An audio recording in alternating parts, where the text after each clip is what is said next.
joining us, everyone.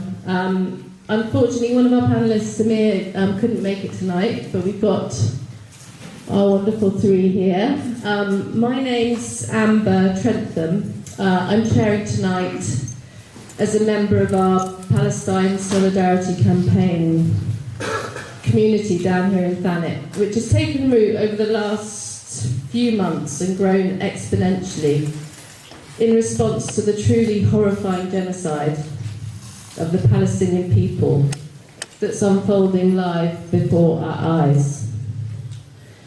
UN experts and leading genocide scholars are clear that this is a genocide in the making.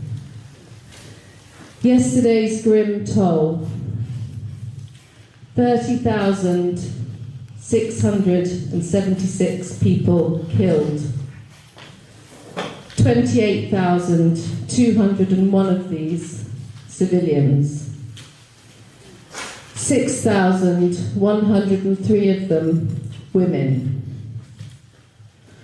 12,040 of them children, in just 90 days. We're all here together in shared responsibility and accountability. We live in a country that has played a fundamental, complicit role in Israel's regime of ethnic cleansing, apartheid, and settler colonialism. The same country whose government is now giving absolute support to the Israeli government's assault on and collective punishment of the Palestinian people. The same government that is standing shoulder to shoulder with Israel as the Israeli government relentlessly breaks international law and perpetrates heinous war crimes. We feel hopeless and bereft in the face of the horror that is happening on our watch, in our name. It is so important that we have gathered here tonight to listen, to learn, to collectively take a stand together against oppression, against racism, against occupation, against colonization, to stand in solidarity for a free Palestine, to recognise that hope is not lost, that we can take effective action. We're so grateful to our panellists who've come to speak to us tonight, all of whom have great insights to share with us, to shine a light on what is happening today and what we can do for a better future. I'll introduce our panellists and we'll hear from each of them individually. Then I'm going to ask them a question to talk about together. And then we will open the floor to the audience for a few questions, though I do ask that these questions be kept brief. So, Dr. Shahd Hammouri is a Palestinian Jordanian. She's a lecturer in law at the University of Kent. She was a legal consultant in the recent case on the legal consequences of Israeli occupation at the International Court of Justice. She's currently finalising her book on corporate war profiteering and international law. Ahmed Alnaouq is a London-based Palestinian journalist who grew up in Gaza. He's the co-founder of We Are Not Numbers, an amazing initiative that mentors young Palestinian writers to share their stories. He also serves as advocacy and outreach officer for the Euro-Mediterranean Human Rights Monitor. Ahmed's writings have been published in many publications, including The Washington Post, The New Arab, and Arab News, and he's appeared many times live in interviews across the Western media. Naomi Wimborne Idrissi is the media officer of Jewish Voice for Labour. involved with Palestine Solidarity and the boycott, divestment and sanctions movement for 20 years. Naomi was elected to the Labour Party's National Executive Committee in the summer of 2022, before she was expelled as part of Keir Starmer's purge of the pro-Palestinian left.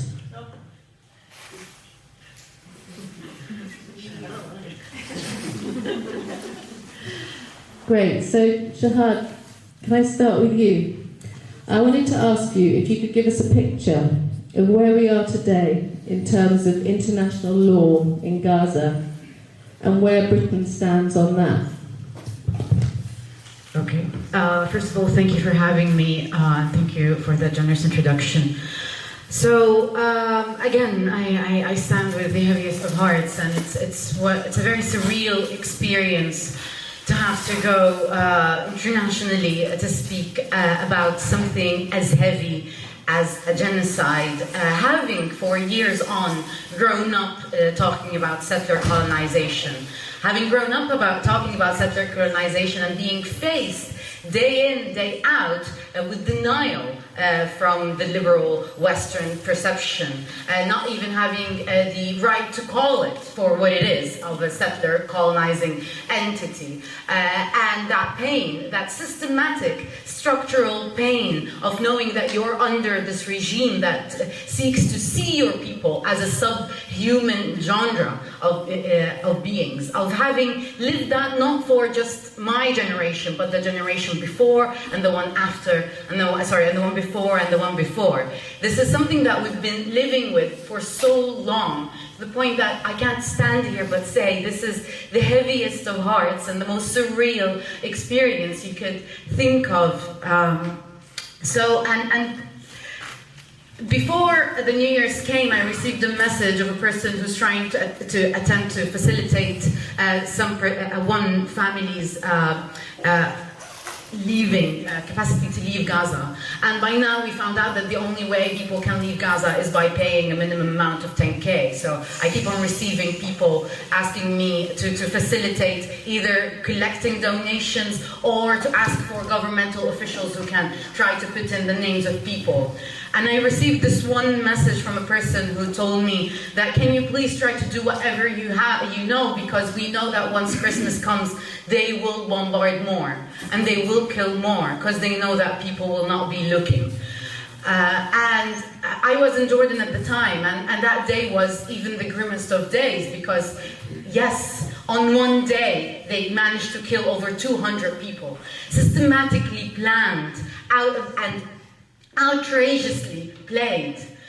One of my colleagues, Nicola Perugini, just published an article on Al Jazeera English tracing how Israel meticulously uses the concept of safe spaces in international humanitarian law to actually further condensely populate people in spaces and then cause further damage. This is something that we as lawyers have been able to track and see happen on the ground.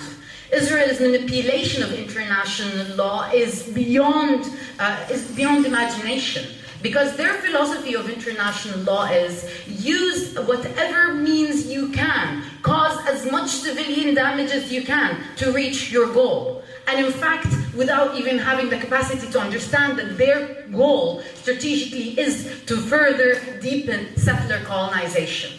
And the reason why people it took 30K deaths, and still the world hasn't been able to listen, is very multifaceted.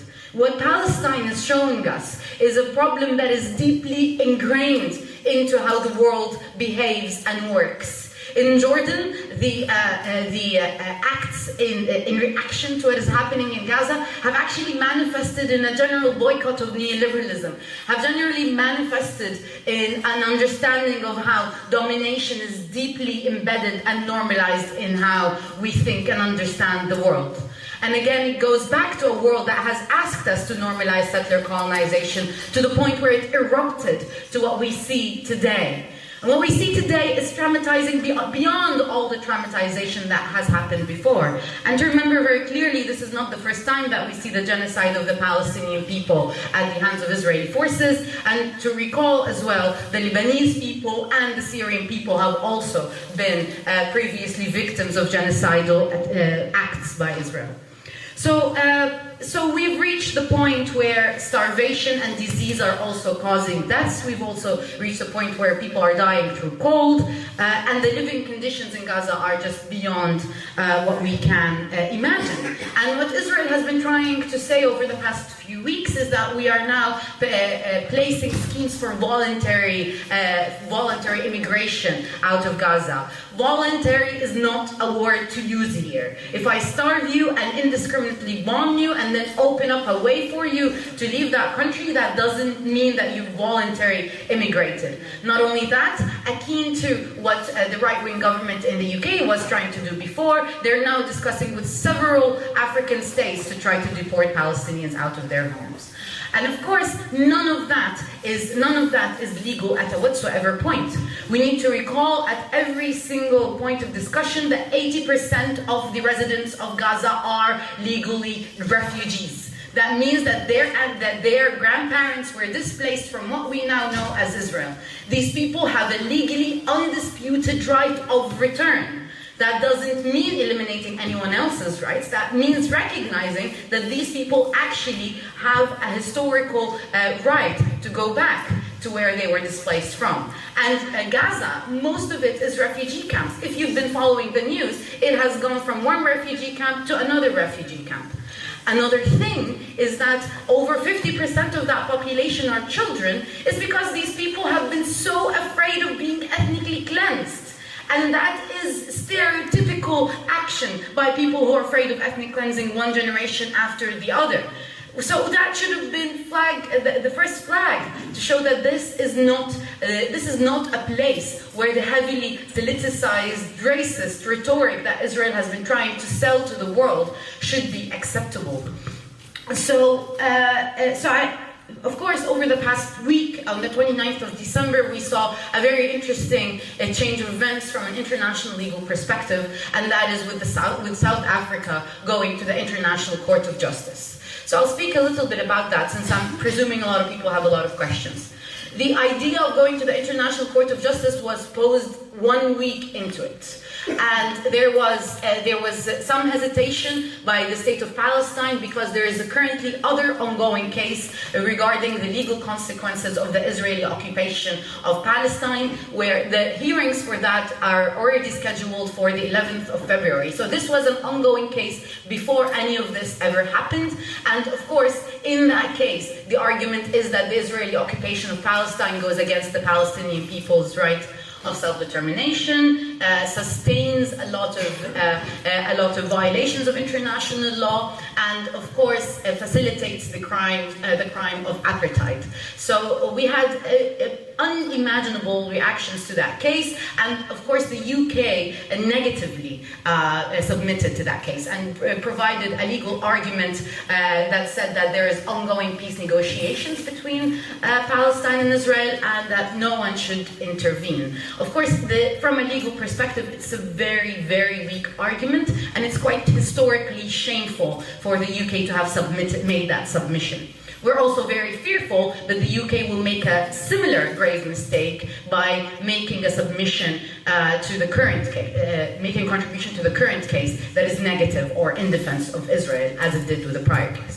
So the current case in front of us came after Palestine gave the green light, and we were trying to lobby multiple states. Malaysia, Jordan, and South Africa were one of the candidate states. We're very happy that it was South Africa because of its own history and because of its lawyers' understanding of what systematic alien domination and subjugation looks like. So, and when you look at the submission itself, they're capable of capturing the complexity of the context of which we are speaking.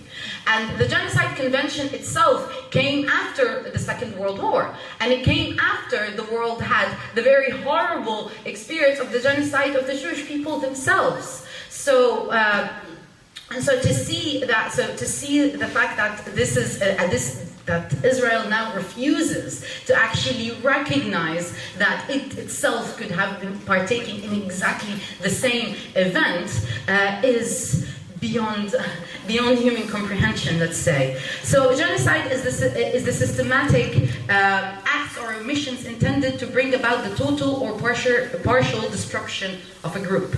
In this case, most likely, it is the deliberate infliction on the group of conditions of life calculated to bring about its physical destruction in total or in part. In short, as a lawyer, I can tell you that all the case law that we have indicates for a positive outcome, at least in the first stage. The first stage of this case is going to be a request for provisional measures. So provisional measures in this case means that it's a binding decision by the court for Israel to cease fire until the court can look into it on more deliberate when it can further expand on the merits of the case. So most likely, if there is any logic in this world, we will see a positive outcome. The hearing will be on the 11th of January, so it's very close.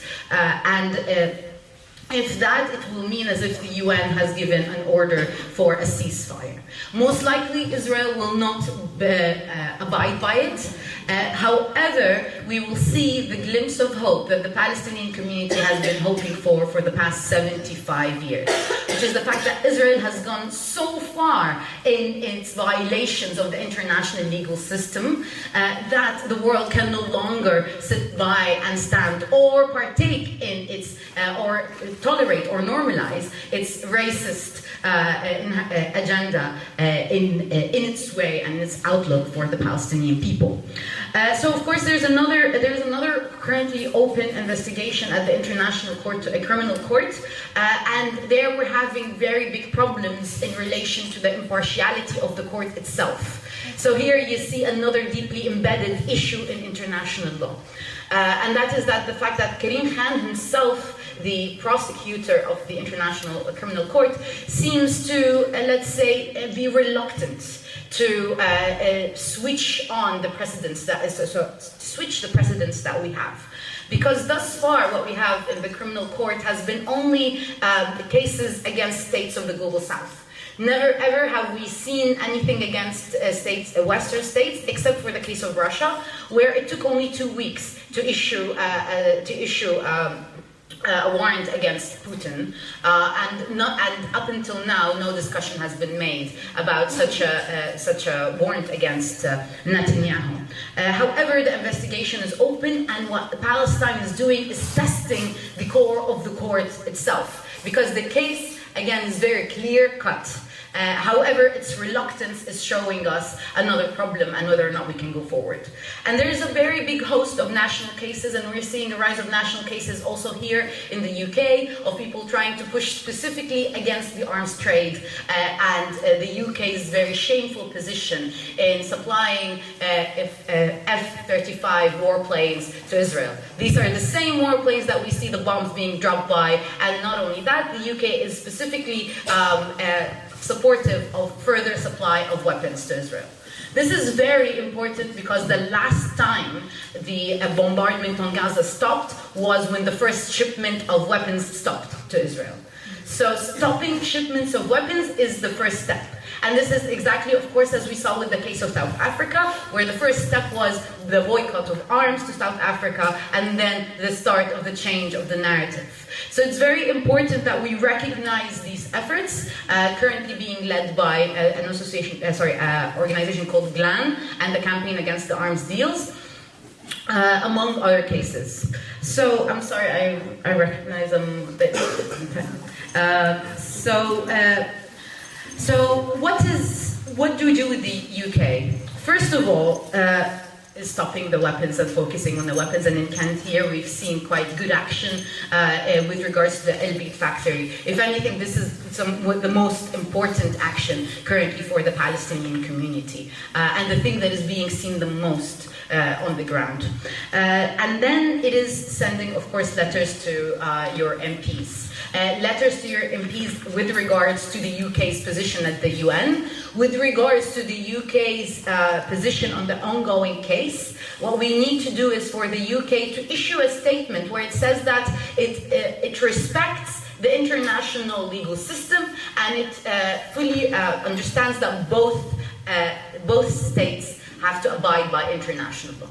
The worst case scenario is for the UK to do the same mistake again, and which we hope it won't do. So also letters to the MPs to urge the UK not to negatively intervene in the ongoing case. Another thing, of course, is to organize locally, as we have been seeing here. Of course, we've heard a lot about boycott and the power of boycott. Inevitably, as we see, international law itself will not work, and other pressures that are political and economic need to come in parallel for a shift in the narrative. Governments are not representative of their people, however, people have ways to make their voices heard.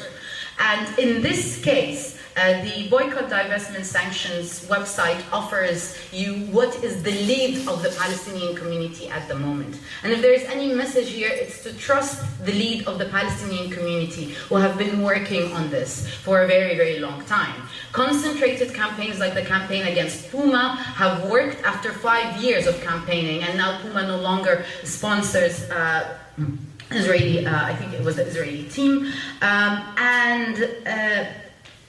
and most importantly, in the past few weeks we've been hearing back a song by Samih Shqir, which said, لو رحل صوتي ما بترحل حناجركم. Even if my voice is silenced, this is rough translation, even if my voice is silenced, your collective chants will not be. So, as I can't stress how important it is that the voices remain on the ground, not just for a call for a ceasefire, but for a call to the end of the Israeli occupation. And the idea that Nakba denial is real, and the denial of the Palestinian right of self-determination is real. And to switch that narrative, a recognition of the generational trauma by the Palestinian people, a recognition of the current conditions of the Palestinian people is needed. No way forward can happen except with reparation, recognition, and healing. And these can only be can only happen through the first step of recognition, but then the step of accountability. And that accountability can only be pushed by people systematically asking for it, because there is currently no political will to steer that. So, and one last note is that the UK is also voting on a boycott bill on Wednesday that criminalizes at least institutional boycott of Israel. That is anti-international law, let's say, because actually the UK has an international legal obligation not to cooperate with states that commit grave violations of international law. And also they have this duty of non-recognition for grave violations of international law. So if anything, boycott is an international duty of the UK. If the UK is not abiding by its international duty, its citizens ought to do that out of their own personal responsibility. So the BDS website provides a lot of information about exactly what to boycott, but then the Palestine Solidarity website is currently putting out a letter that you can directly send to your MP based on your postcode to urge them to vote against the boycott bill. So I highly encourage you to, the first thing you do when you go back home is to go to the Palestine Solidarity Campaign website and send that letter to your MP as urgently as possible, because by the looks of it, the MPs in Kent are not that well educated on the case of Palestine. I've had multiple meetings with people where they didn't know the basics, and it was very worrying to see that these people have the capacity to make a decision about a case where the UK has been a primary actor in the perpetuation of the agony and the plight of people for over 75 years. Thank you. Thank you.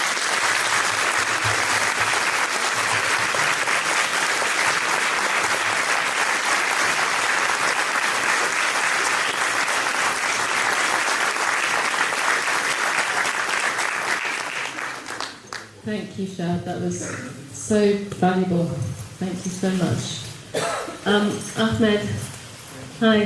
Hi. I wanted to ask you if you might share with us your personal experience of what's happening in Gaza, and leading on from that, your reflections on media accountability and complicity. Okay, thank you very much. That was very informative, Shahd. Thank you very much, and it was very informative. To allow me to start a little bit different start, some light start. Do you know this lady sitting there? Yumna is my wife. She arrived to the UK only 2 weeks ago for the first time in her life, so please welcome her.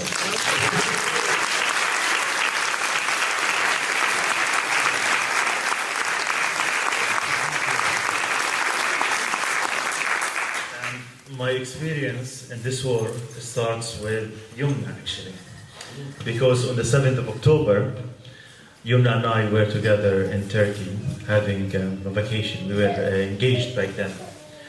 And then we had been planning for this trip for a long time, for many months. We decided to go to Turkey, she going from Gaza and me from London, to spend some time together. So we were planning for a long time for this vacation. And we decided to stay there for 15 days in Turkey, starting from her birthday, which is the 5th of October.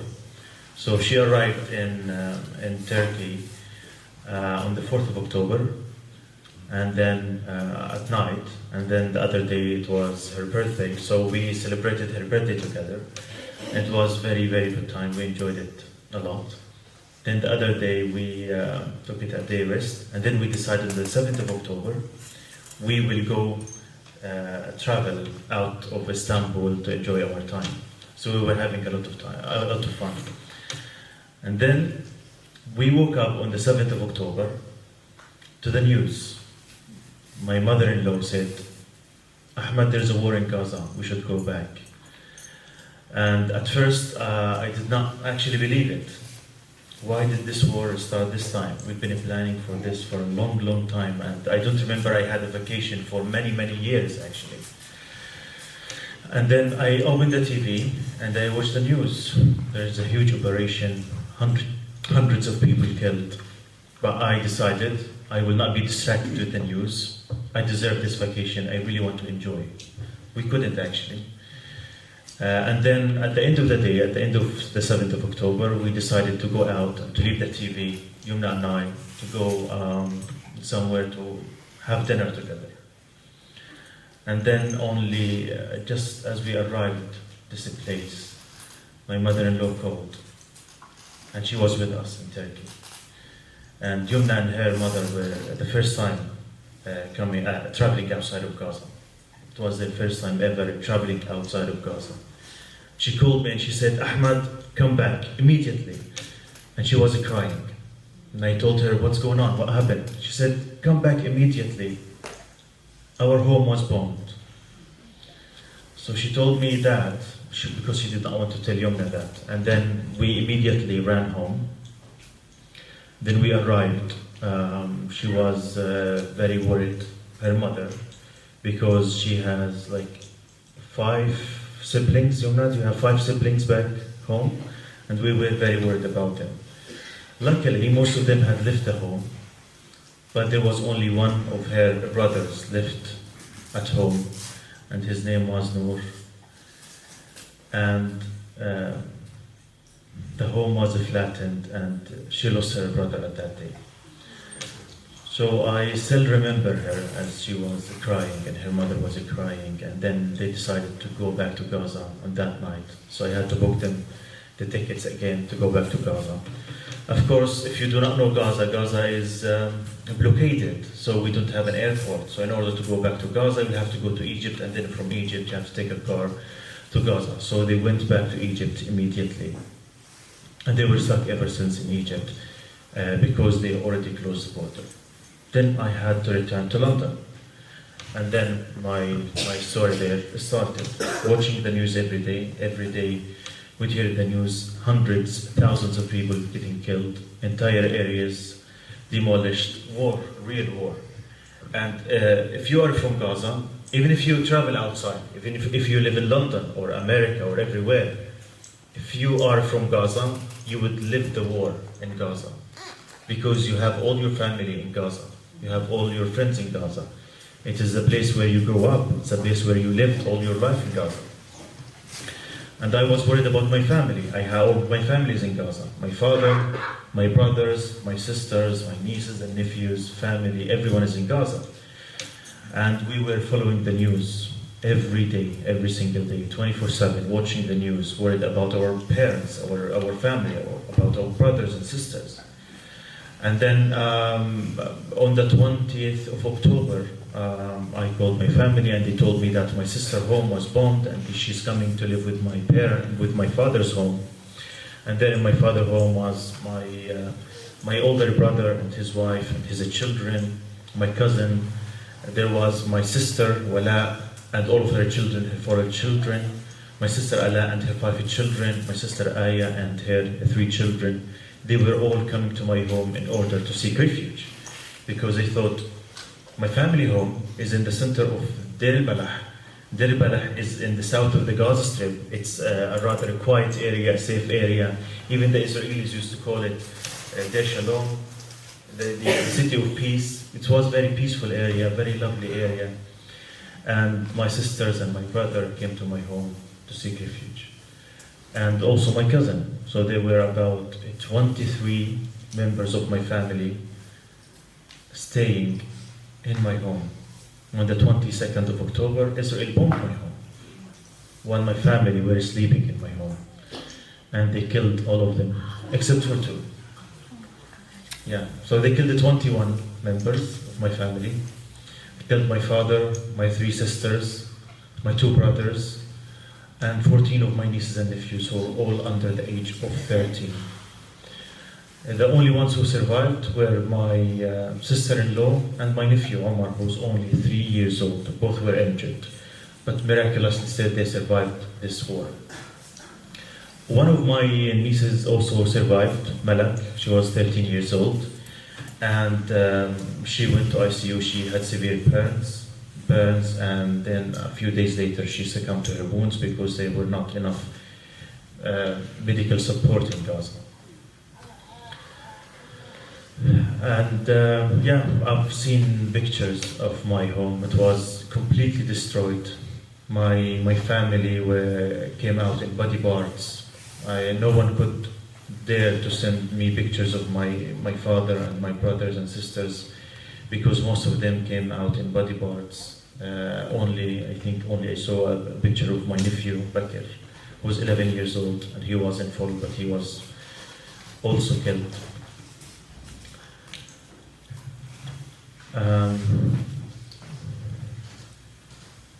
Yeah, and I was in London back then. I was devastated. I was destroyed. Thanks God I have flatmates who supported me during this time. Yumna was back then in Egypt, still stuck, and she couldn't be here. The UK gave her a visa recently to come and join me. Thank you, Home Office.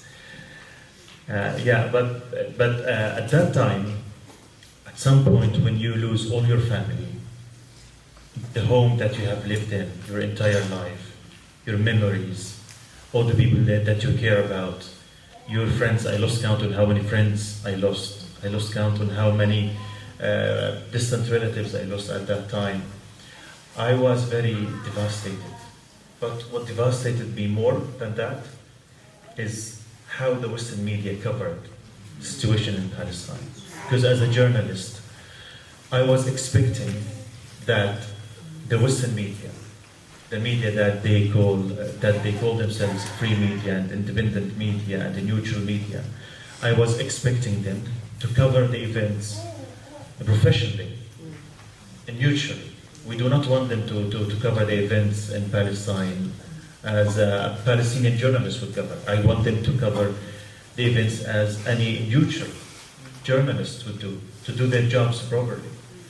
But I have been watching the media for a long time now, ever since I was in Gaza in 2019 and 20 and before that. And I realized that the Western media would never give the Palestinians the voice that they deserve. I knew that they would never give the Palestinians the platform to voice their thoughts and to tell their stories to the world. And that's why I decided to do something about it. From the first day that I lost my family, I said, I will take up this responsibility to talk about my family in every opportunity. So I started using my Twitter account, talking about my family, every single one of them, about my father, who is 75 years old, who was born only a few months after the Nakba in Palestine. I talked about him, I posted his pictures, my brothers, my sisters, my 14 nieces and nephews, who are as young as 2 and 5 and 7 and 12 years old. And I talked about them. And people started sharing my story and retweeting my posts. And that's how I forced the Western media to pick up my story and talk about it. When the Western media saw that hundreds and thousands and millions of people are sharing my story, my posts, they were forced to interview me. But only a naive would believe that the Western media have hosted me, interviewed me, because they care about the Palestinian voice. No, they don't.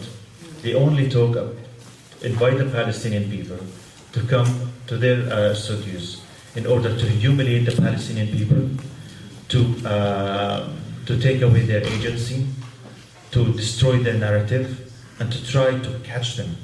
But they always have this gotcha questions. For example, one of the interviews that I had, and it was on Top TV, they have bugged me for 2 weeks to come to their show. They literally have bugged me, insisted that I must come, and I didn't know these people. So finally I decided to go, and they kept asking me for 21 minutes or 23 minutes, questions that are humiliating.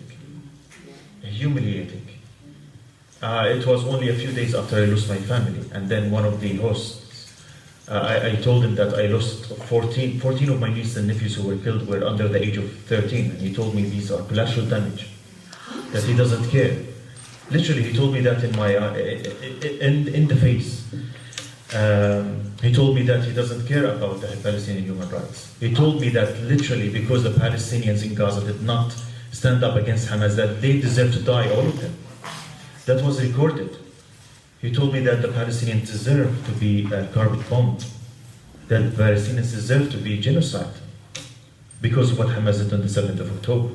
So they invite people, they invite Palestinians who have lost their entire families in order to ask them these questions. Do you condemn Hamas? Do you think Hamas is a terror organization?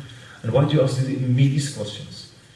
They do not invite us Palestinians to talk about suffering because they care about the truth. They invite us only to look neutral, and then they want to embarrass us with these questions. Many of the interviews I did, they repeated the same questions. Do you condemn Hamas? Why do you ask me about Hamas? I'm not a spokesperson for Hamas. These are the problems that we're suffering with the Western media. Many of the people who called me the pre-interview, they would ask me to tell me that we will ask to condemn Hamas. Are you willing to condemn Hamas? And they want to test me. They want to test my humanity. If I condemn Hamas, then I deserve to be dead. If I don't, then I don't deserve a voice. That's a problem. But I said it before, and I say it again, that the Palestinian people are very proud. They are very strong. And they do not depend on the Western media to convey their stories and messages. The Palestinian people, in tens of thousands and hundreds of thousands in Gaza and the West Bank and everywhere, they are using the tools that they have, the methods that they have, with social media, to tell their stories and to educate the world about what's actually going on in Gaza, despite the delegitimization that we face in the Western media. The Palestinian people have been heroes in Gaza. Despite the lack of internet, despite the lack of telecommunication, despite the lack of agency that they have, the Palestinians, they have used social media. And we have seen heroes. We have seen heroes like Mu'taz al-Aziz and Hind and many other Palestinians who have used whatever means that they have. Even it was a smartphone. to go there and document what's actually going on, to document the Israeli massacres against the Palestinian people and post it online. And that opened the eye of the world to what's actually going on. Because if we had depended on the Western media, on what's actually going on in Gaza, the Palestinian voice would have been obliterated, actually. So my experience with the Western media is that they are actually complicit in these war crimes that Israel is committing against us. They are complicit. They are part of the problem. They are on the side of Israel.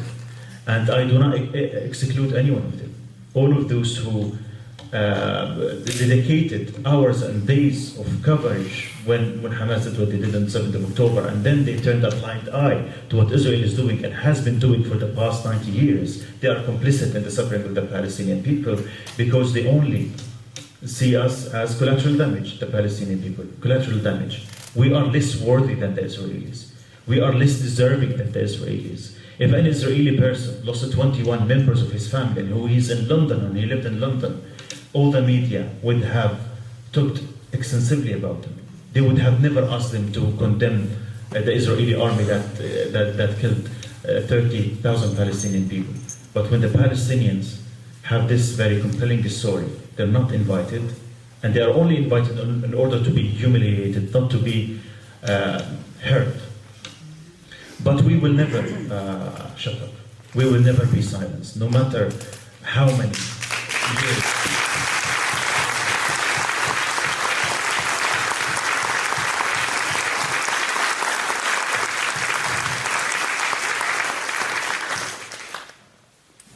I say it again, we will never be silenced, and we will never fear the Western media manipulation and delegitimization of the Palestinian people. We will use every opportunity. I came from London, 3 hours away maybe it took us, in order to talk to you, because I know that you need to hear this story. Because I know that the people of the UK are very genuine, are very lovely, and they seek the truth, and they want the truth, and they care about the truth. The only problem we have is that we have a Western media that is intentionally trying to silence the Palestinian voices and to cover the Israeli crimes, to provide Israel with the cover in order for Israel to complete and continue their genocide against the Palestinian people. So thank you very much. I'm really amazed that so many people came in a small city to hear Palestinians and to hear about Palestine. So thank you very much. And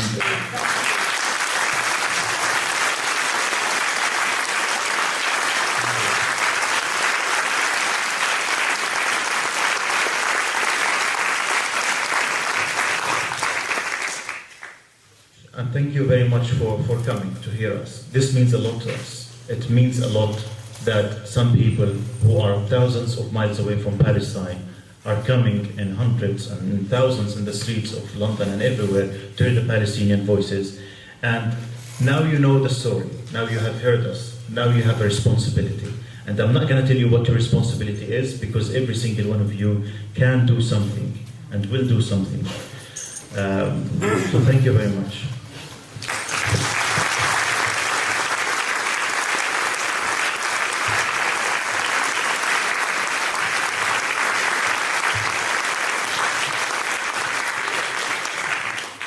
Ahmed, thank you so much for sharing your story. And I mean, words fail me.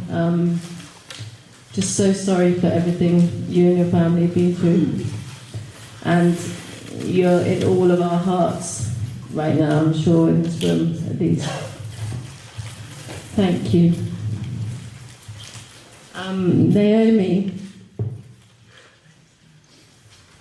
Naomi, I wanted to ask you about your work, the work you and other Jewish groups have been doing to challenge the weaponization of Jewish safety. Thanks very much. But honestly, after hearing Ahmed and following Shahd, it's so humbling to be here as somebody who isn't Palestinian, and particularly as somebody who's Jewish. But before I got into the politics, I'd like to read you a poem that I read this morning at the vigil in Folkestone, which was the first there's ever been in Folkestone, a small town down the coast, about Palestine, and it was fantastic that 150 people at least stood in the cold for an hour and a half to honour and commemorate Palestinian lives. This is the poem. Don't name the dead children. The people must not know the names of the dead children.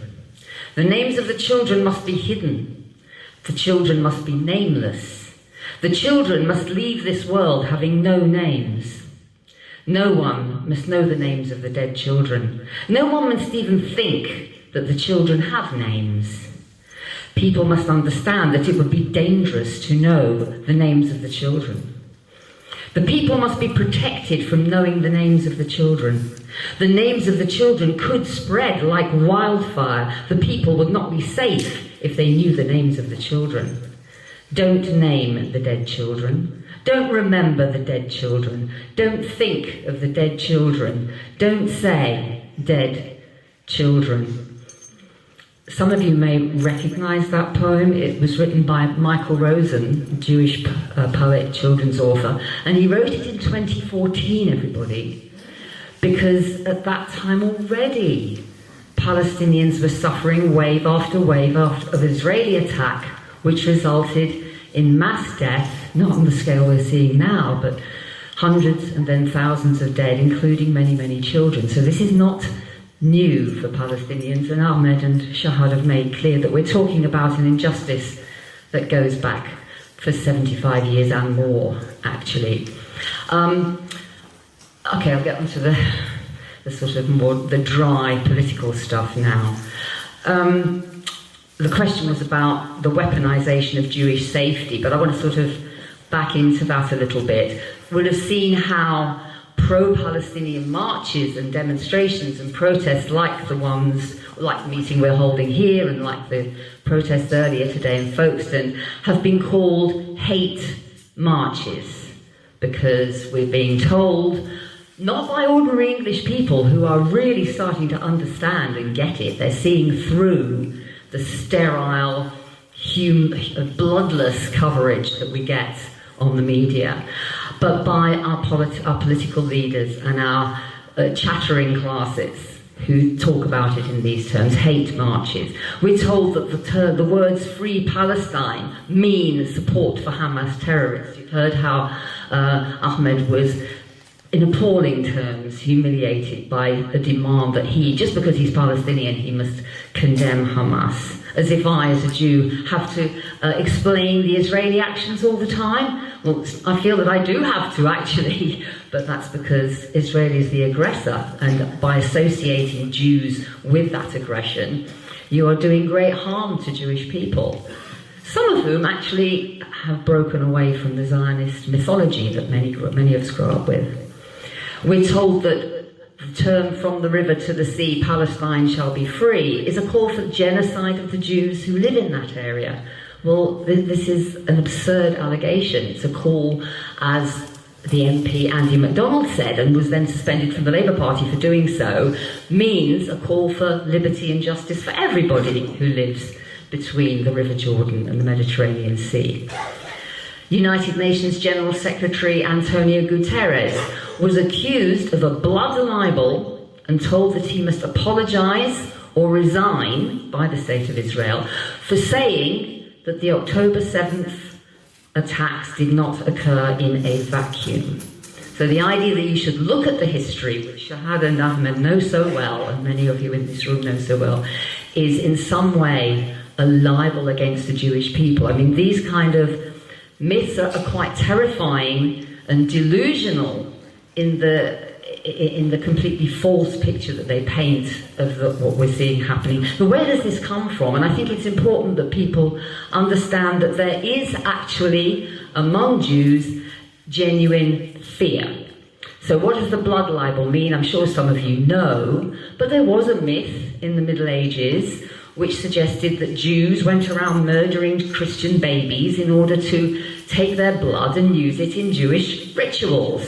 Utter nonsense, but it was such a powerful myth that whole Jewish communities were driven out or exterminated in some cases. There was a famous case in York, in this country, in the 13th century, where a Christian child disappears, local Jews are blamed, and the whole community are slaughtered as a result. So the blood libel is a real thing, and it has been used again and again, those sort of allegations. Jews are Christ killers. My mother was told when she was a little girl in school by English school children in the 40s, "You killed our Christ."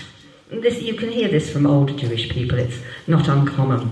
So there have been centuries of persecution. Why am I here? Because my grandparents fled different parts of Eastern Europe, actually, to be specific, Russia, Poland, Germany and Ukraine, all four of them, because of the pogroms and the anti-Jewish persecution their communities suffered. That's why I'm here. And there is, of course, a real threat to Jews, as to all minoritized communities in the West, in Western countries these days, from the far right. Remember Charlottesville and the people marching and chanting, "The Jews will not replace us with Hitler salutes"? This is real. There is a real threat. So Jews have some justification for being fearful. Unfortunately, they're being directed to be fearful of the wrong people.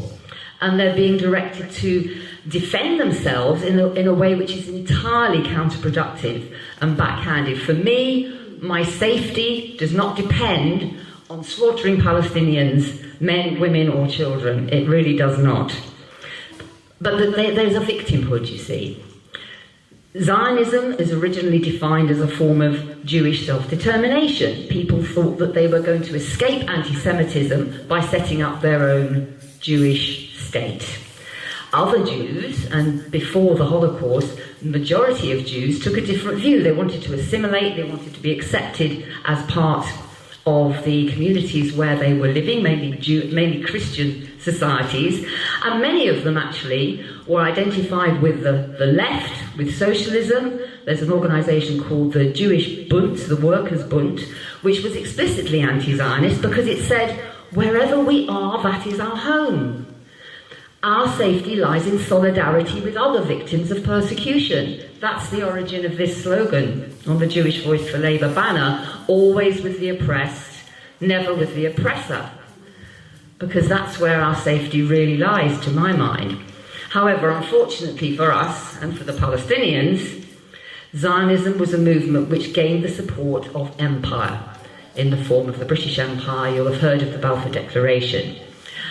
And why were they back? Not because they were Jews, not because Arthur Balfour and others in his cabinet loved the Jewish people. That was far from being the case, because it was a settler colonialist enterprise with a racist underpinning which supported the aims of empire in the Middle East.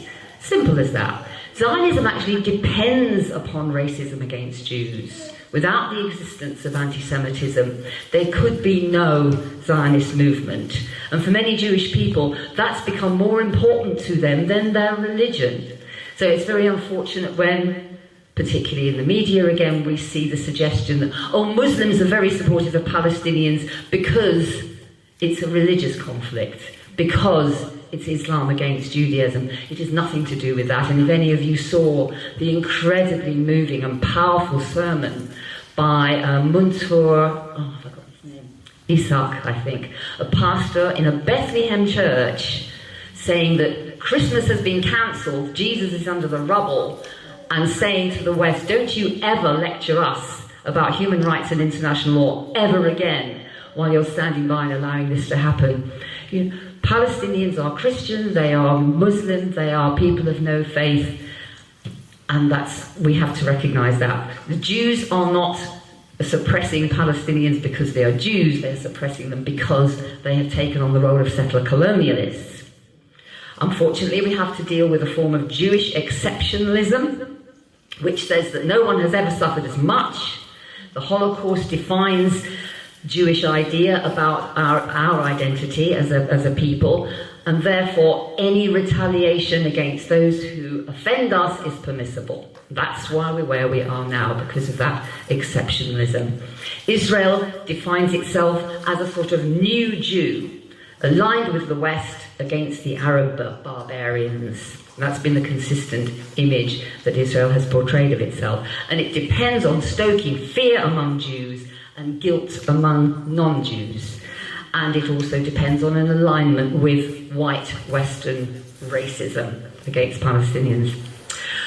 So where are we now? We're in a situation where Jews' genuine fear and the myth of Israel as a collective Jewish victim has been very powerfully portrayed in Israeli propaganda. They are good at this. They devote millions of dollars to their Hasbara propaganda operations.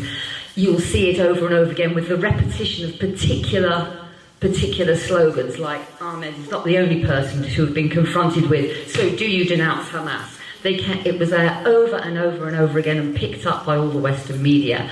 Oh, they're beheading babies. That was one that went out for a while. They're raping women wholesale. We can't say that no women were raped or no babies were killed, but we do know that the Israeli propaganda machine has played on exaggerating, terrifying stories and making Palestinians out to be barbarian terrorists who deserve no sympathy.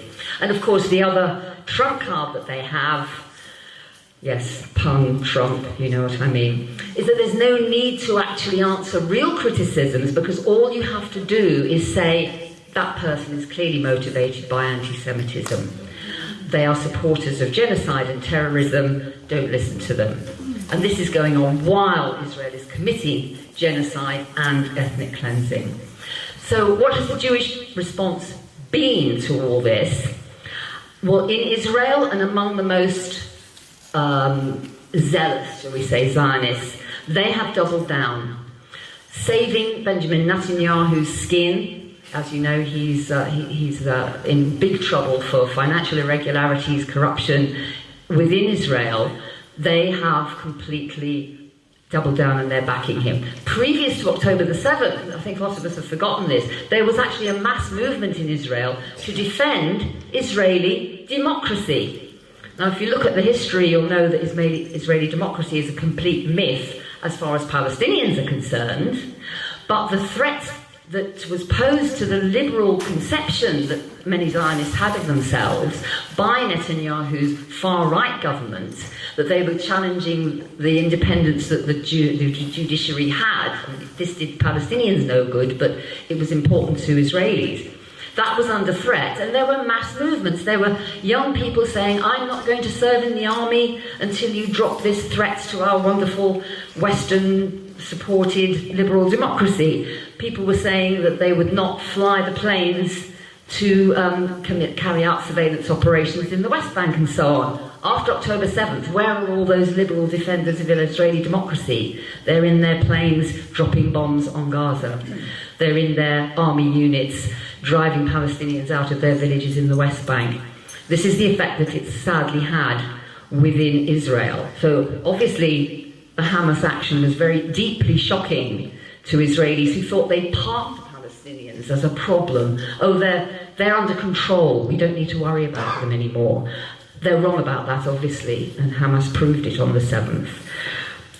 But the retaliation against it, and this was sadly predictable, was utterly barbaric, and they used the Hamas attack as an excuse for ethnic cleansing, which was long planned, programmed into the right-wing Zionist program.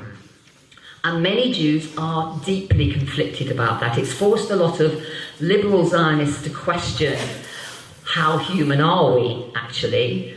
Many of them can't yet come out on demonstrations like we've been holding all over the country. Some are starting to, though. Some are starting to. People are starting to say, not in our name. Not enough of them, but a few. So, for example, I don't know if you're aware, but in the UK we've got, for the first time, a Jewish bloc. So that's disparate Jewish groups that have come together and managed. We're a very argumentative lot, us Jews, and it can be quite difficult to get us to agree on anything. But we've managed to produce an agreed statement, which is no ceasefire, stop the genocide, stop arming Israel, all the things that you would wish to see on a statement for partners in a pro-Palestinian demonstration. Big examples here in the United States, in Australia. You may have seen early on Jewish Voice for Peace, which is a tremendous organisation, blockaded Grand Central Station in New York for a long time. People were arrested, thousands of Jews demonstrating, not in my name. There's a group called Global Jews who are backing the South African submission to the International Court of Justice. On every demo, there are, and we're having many of our own as well, Jewish individual actions. And our aim is to explain the sort of history I've hinted at to you just now, and to promote solidarity, to promote the idea that we resolve the issues that cause this crisis together. And that's what's really important. So I think the way forward is try and understand Jewish fear. It's very difficult to sympathise with it when we're expected to be sensitive to language that might upset Zionists. And you think, get over it, you're killing thousands of people in Palestine, but try and understand where it's coming from at least. Understand why the West backs Israel. And it's not because there are Jews whispering in the ear of Joe Biden. The man has the interests of the American empire at heart, and that's why he backs Israel. Let's get it the right way around. It's not for love of Jews, and it's not because Jews are all powerful. That's an anti-Semitic myth, as I'm sure you know. It's not a religious conflict. Don't let them divide us. So we want to be joining with everyone who's opposed to racism to fight settler colonialism there. For me and for my comrades, Palestine is the modern South Africa. In fact, I think it's now the modern Vietnam. It is the issue that divides people who have goodwill for the whole of humanity and people who, for whatever reasons, do not. I know that we're missing an important speaker on the panel today, Samir Iskander, who is Palestinian and is a leading member of the BDS movement, the link to the Palestinian Boycott National Committee, is someone I've worked with a lot over recent years. I've been doing this for some time, including quite dramatic sort of cultural boycott actions, invading the Albert Hall when the Israeli Philharmonic Orchestra was playing. And it's I think Shahd's already mentioned it, that there is online now, you can read what the key targets are for BDS. And there's a tendency for activists to say, oh my God, that date came from Israel, let's boycott it. Fine, you can do that. But there is in fact a very carefully thought out strategic campaign with targets, companies, institutions, and of course we have to work together against the anti-boycott bill, which is coming to Parliament on Wednesday. There's so much that we as individuals can do to keep coming out on the streets, to understand that solidarity and unity is the thing that will eventually defeat the oppressors. And there's lots more we can talk about in discussion. I better stop. We've probably gone way over time. Thanks very much.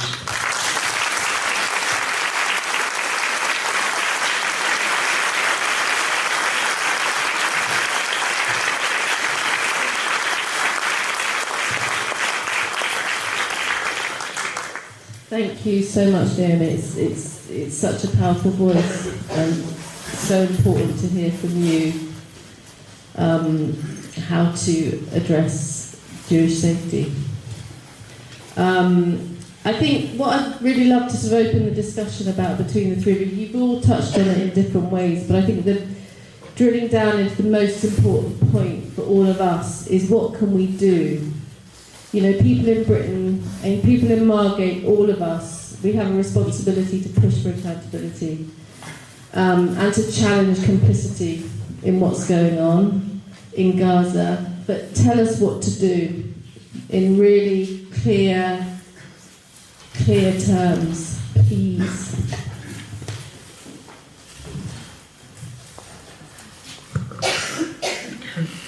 So I had started a little bit on it, but first of all is to start with knowing where to get your information. Because as we can see, and as kindly elaborated by my colleague, it's what we see now is a systematic erasure of voices. So follow the Twitter accounts of Palestinian journalists, follow trusted news sources. So, for example, Channel 4 has been the most alright thing, but not that much. Democracy Now, Al Jazeera English, but then go towards also the different, and you can try to trace them, and perhaps my colleague can tell us a bit better on who to follow. After you get your information, and also ensure that you have the correct information, as kindly noted by Naomi, this can be very complex, but it also can be very simple. This is settler colonization. It should never be alright. This is genocide. It should never. Maybe you try I can it can never be a right. And also, as Naomi very kindly elaborated, this is a part of an empire project. So, and I always say that the case of Palestine is really particular in the sense that it started as a colonization started the moment the decolonization of other states happened. So it's hard for us to imagine contemporary day colonization, and not only that, a hyper form of colonization. Like it's televised on TV, it's mixed in with all of everything, all of the different junctures that we see in the world. And in reality, we can't really imagine the level of suffering, not only, and the level of suffering that Palestine represents as a suffering of the larger global South, let's say. So start with Palestine as an opening point. But as actually has been seen in the case of international law, the South, the global South critical critique of international law is now being put to the front as something that we should have been listening to a very long time ago. And that is a perspective that has been really marginalized. And the case of Palestine has been a way for us to open that up. So take the case of Palestine as a way to kind of also elaborate on further on what is wrong in the inequalities that we see in the world, and what has been so normalized. What are things that the language that we have in every day normalizes? So after you do that, as I said, the biggest lead that I could give is follow the Palestinian community. There's a lot that we are doing, and there's a lot that we need support in. I've been saying that there was an artist that came out with a nice painting. He put in the kufi, and you see how the kufi is like this. And he said that this is a we, and the dots are me. So each and every one of us is connected collectively in that kufiya. So each and every one of us can find a different way to contribute based on what you can contribute with and what you can reach out with. More concretely, the Palestine Solidarity Campaign is always hosting things, so find out the local action. More concretely as well, the boycott, divestment, sanctions, always running campaigns, find out what they're doing. So these are two primary websites that you can go and visit. And then, if I may say more, sorry, let me think a bit more. Yeah, and the other one is, of course, emailing the MPs as much as you can. Make your voices heard directly, because as voters in the UK, which I myself am not, and most of the Palestinians in the UK are not, because of our precarious immigration status. Thank you, right wing. But make yourself heard in the sense of educating your MPs, and in the sense of also letting them know that this is the last time I spoke to Rosie Dutfield, who's our representative in Canterbury. She came and told me this is a political issue. I've already heard you have your perspective, and the Jewish community have a different perspective.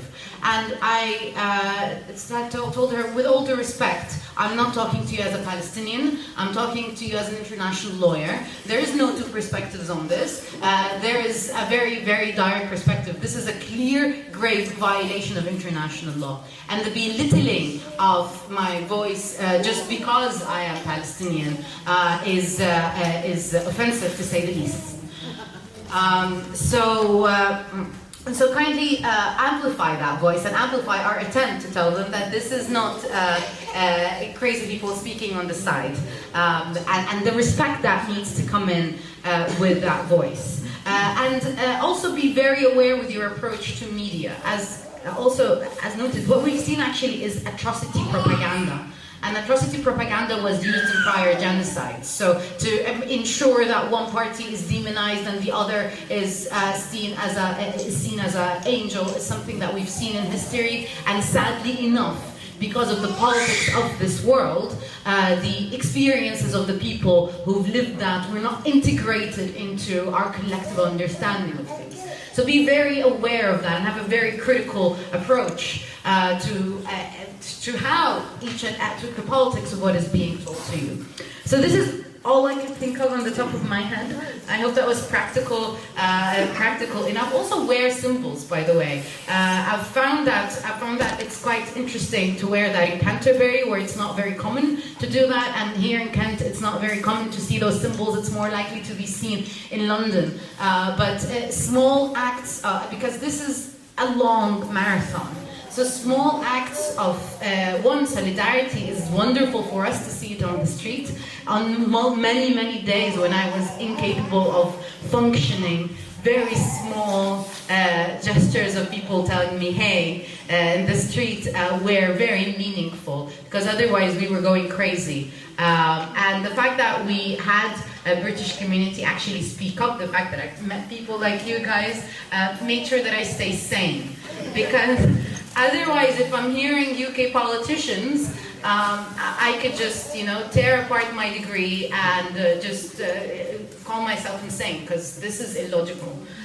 This is illogical if you have learned everything that you can learn to be able to convey the message of your people. And even after learning that, to still be told that whatever logic you use, you're still going to be dominated and subjugated, and you're still going to be sidelined. So make sure that as much as you can, express it in all the different ways possible. And I realize that it takes actually quite a lot, because for a lot of people, this is something that they were never, they had never handled or seen.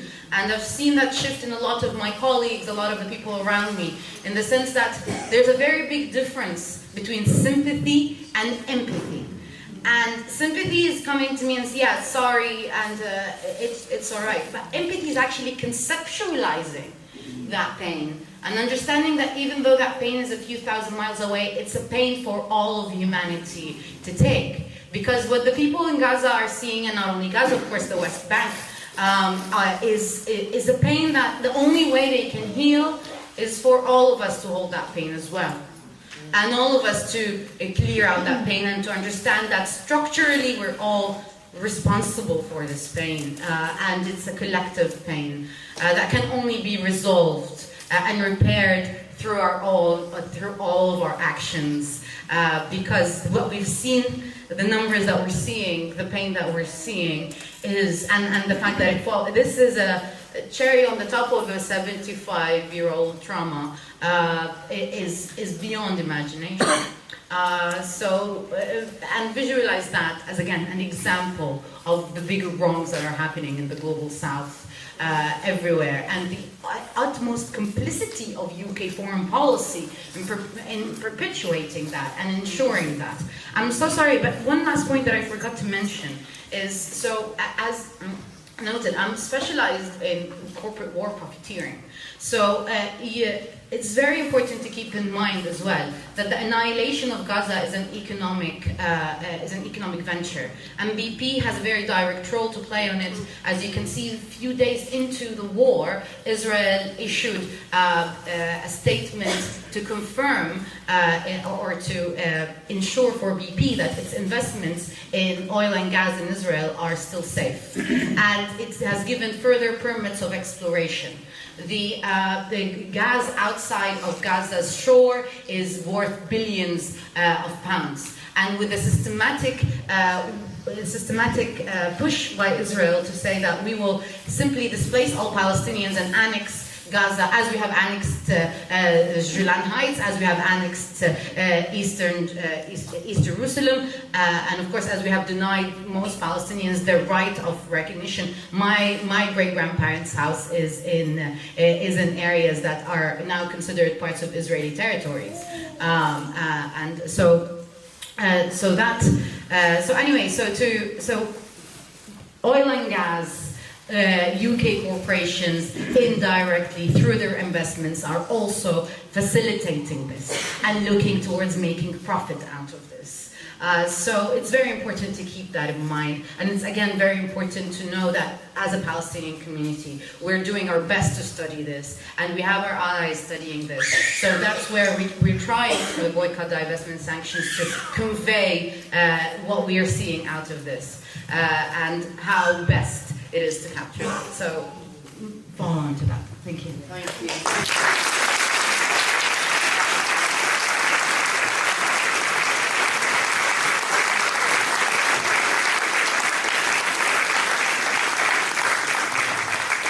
Ahmed, would you like to add anything to that, of what you're directed to us, how to act now? Well, I think Shahd has touched on everything I wanted to say. She elaborated enough. I don't want to be repetitive, but I believe that I reiterate what Shahd said, every single one of it. But I want to also say that we came here not to be amusement to you, not for you to feel sorry for us, but because you have a responsibility towards the Palestinian people, especially the people of the UK, especially you guys. You have the biggest responsibility towards the Palestinian people, because our struggle, it all started from England. It started from the Balfour Declaration, in which Balfour gave the Israelis, the militias, the Zionist militias, the right to our homeland. So you guys have a responsibility more than any other nation in the world. Yeah. And we came here today to remind you of this responsibility. Yeah. It all started from the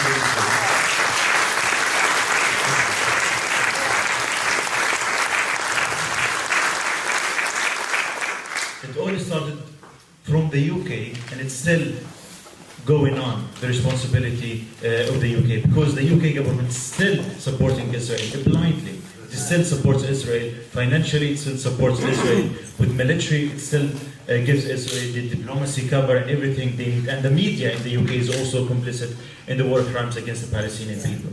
So the government is complicit, the media is complicit. Historically, the UK has been complicit against the Palestinian people, and you, as the people of the UK, as the free people of the UK, you have a responsibility to change that, and you have a the responsibility to do something about it.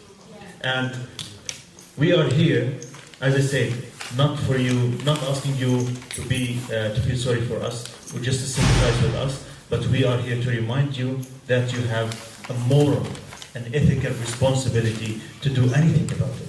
I'm not going to lecture you about what you need to do, but I'm sure that every one of you, in his own or her own speciality, in your own field, you know that you can do something that maybe we didn't occur to us to ask you for. And I would like to ask you to write to your MPs. Never underestimate the power of writing to your MP. It can make a huge difference. Bombard them with emails, with demands, with asks. Pressure them. You are their constituency, and they have a legal responsibility towards you. They have to respond to you. They have to answer you, and they have to represent you in the House of Commons. Also, write to the media that has been complicit against the Palestinian people, against the children of Gaza. Already there are 15,000 Palestinian children killed in a matter of 90 days, and the Western media doesn't talk about it. When there were false news about 40 beheaded babies in Israel, all the media took the news, repeated it, magnified it, took day and night about it, and it was all false news. But when we're talking about 15,000 Palestinian kids killed in their homes while they were sleeping, we don't hear any media or any coverage about this. This is shameful, and it has to stop, it has to end. And you have a responsibility to end that. You have to write to BBC and Fox News and all of these publications and all of these media outlets here in the UK. Write to them, remind them of their responsibility, remind them of the integrity of journalism and how it should be. Write to them, and don't underestimate that. They will change, and they can change if they see all the British people emailing them day and night.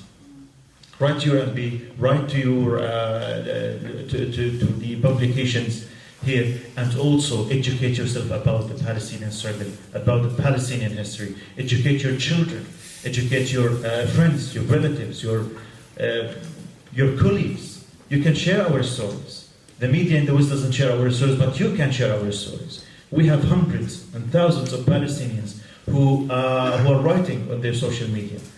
So amplify their voices, share their stories, read and share the stories that the pro or the neutral or the alternative media is doing on Palestine. There are tens of them actually, are doing amazing work. So you know them, you have to share these stories. Again, what Shahd said is remarkable. She knows what she's doing, so please please do your responsibility, live up to your responsibility, because we will, again, I said it before and I say it again, we will not, the Palestinian people will not forgive you if you do not live up to your responsibility. Thank you.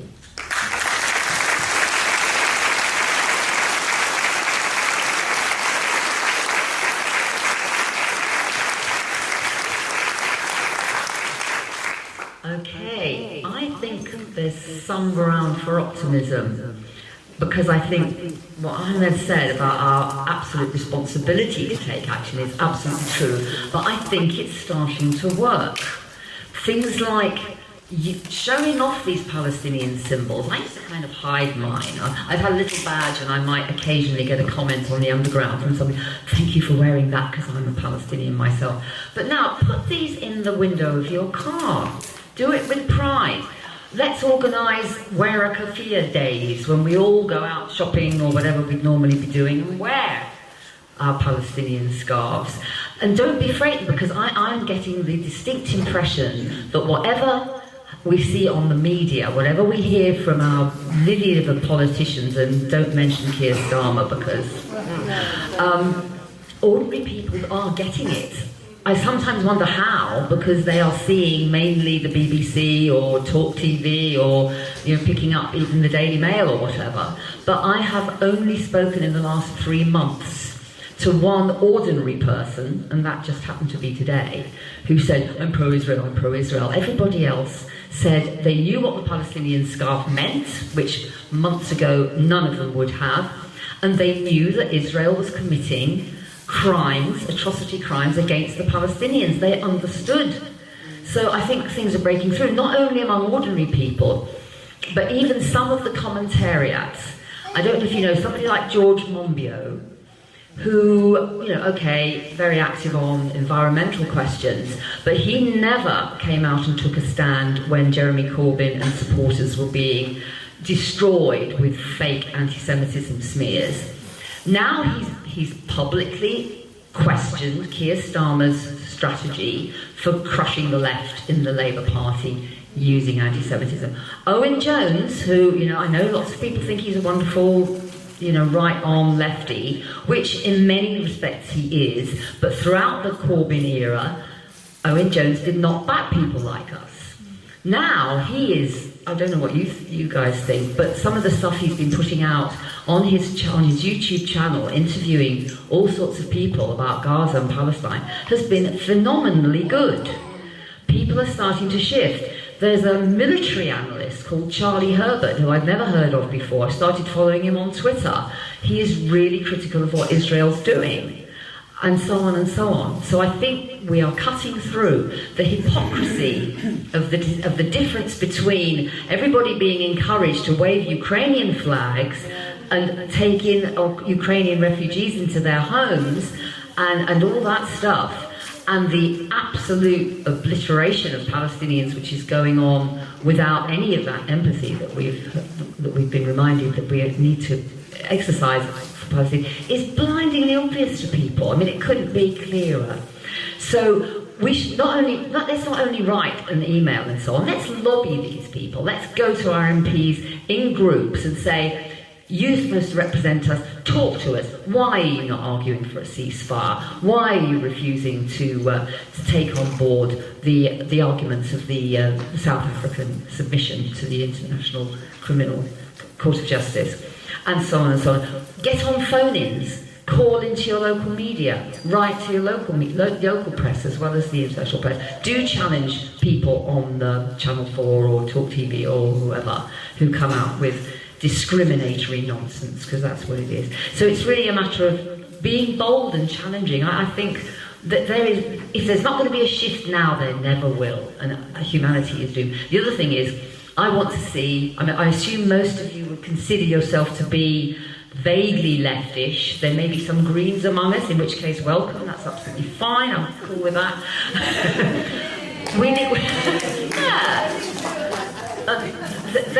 We've got to keep the flame alive. We had an idealistic moment in British politics for a few years when Jeremy Corbyn was leading the Labour Party. It's been virtually killed but the flames are still alive, and this movement for Palestine is bringing together all sorts of people who also agree. And I love the way Shahd said this is an opening to think about the global south. It's an opening to think about the whole global world politics, really.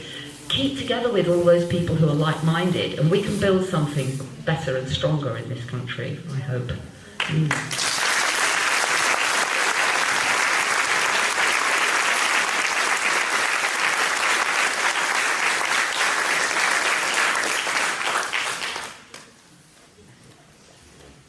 Amazing, thank you all. If anyone wants to ask a question, I've just asked first that you keep them concise. I'm going to pass the microphone. Hello, can you hear me? Yep. I think it's a tremendous meeting and I've heard some tremendous things. My name is Norman Thomas. I've been involved with a company called Platform Films. It's an independent media company, and we made a film called The Big Lie, which was shown across the country last year. And it was about, as Naomi was talking about Jeremy Corbyn, it was about the way that Jeremy Corbyn, who was, the first time ever we had a leader of a political party in this country who was a defender of the rights of the Palestinian people. And many people believe that he was brought down for that very reason, using false allegations of anti-Semitism in the most disgusting and depraved way. So the film was about that, and we're now going to make a new film, and we're going to make Palestine one of the central themes of the film. And my question is simply this: could we interview Ahmed about his story? Because to my mind, it was very, very hard to move on from that. When you hear someone talk about what happened to them, to their family, in that sort of situation, it's a very, very difficult thing to come to terms with. So if we can interview Ahmed, we will bring our camera to wherever he is. He doesn't have to come down to Margate. We will go to him, and it would be brilliant if we could come and interview you. That would be a fantastic thing to do. Thank you very much.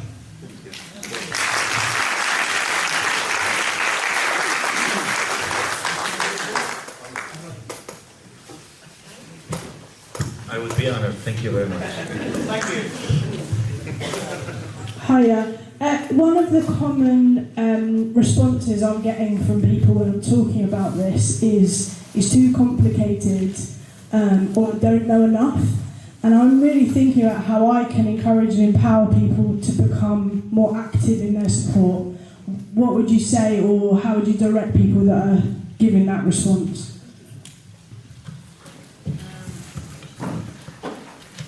So, for the lack of something else that comes to my mind, there is, of course, a lot of websites. You can start by telling them to go to a website called Decolonize Palestine, which gives you some of the background. But if they tell you it is too complicated, tell them it's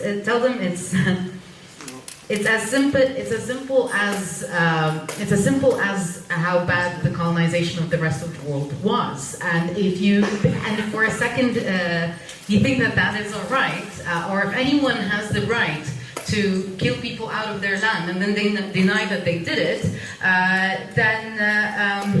then you're right. And also, so I've noticed that actually a lot of the younger generation had Palestine again was a doorway for them to recognize a big part of the chunk of the lives that are around empire in general. And we see another 9/11 moment, let's say, where there is there's an influx of misrepresentation of what is happening on the ground. So I would start with that, and then just actually watch. There's a special Netflix list that one of my friends actually worked on trying to get together. So that's not a very complicated act. I'll just watch at least one Palestinian-made movie. And actually there's a very small one called The Present, which just shows how a father tries to buy a present for the mother and they're just crossing. So it's a very normal day-to-day. And then tell me it's complicated after that. And actually, there's a good deal of, if you just now go, I think even the BDS website now has a list of movies So actually, and this is a good thing for people to do, which is organize movie nights just to watch. There's even a very recent one about the Nakba. And I think a very good important starting point to start with someone is, do you know what the Nakba is?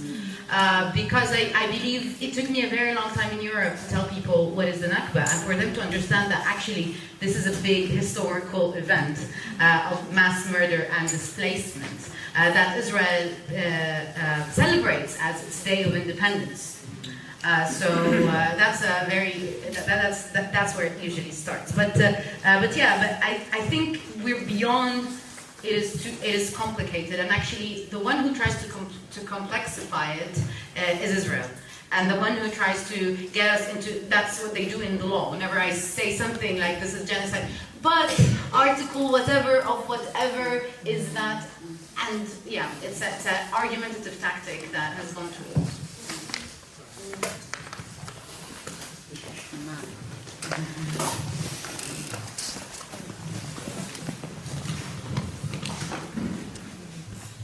Firstly, can I express my condolences to Ahmed and your wife for the losses in your family.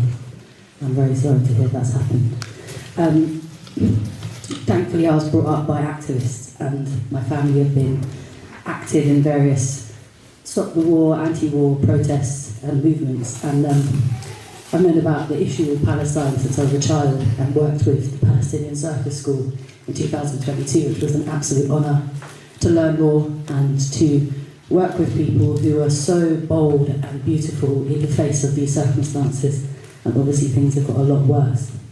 Something I see within the activist scenes is the policing change. People are frightened. I feel it after many protests where you can feel, I was there when Ian Tomlinson was killed at the protest many years ago, and the scenes that day put me off protesting for a very long time. But it's time to take to the streets again. These issues are very important and very pressing, and I think we all feel them very deeply. I would like to ask you, legally, if you can direct us to any resources that help us know that we have a right to stand up and speak against these things.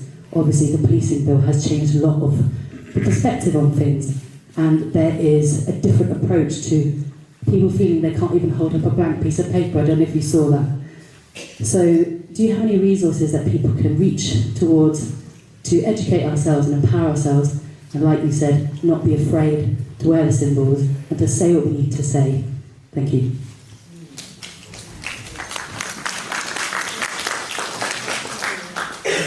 Should we take a couple more and then we can answer them sort of all at the same time? Yes, great.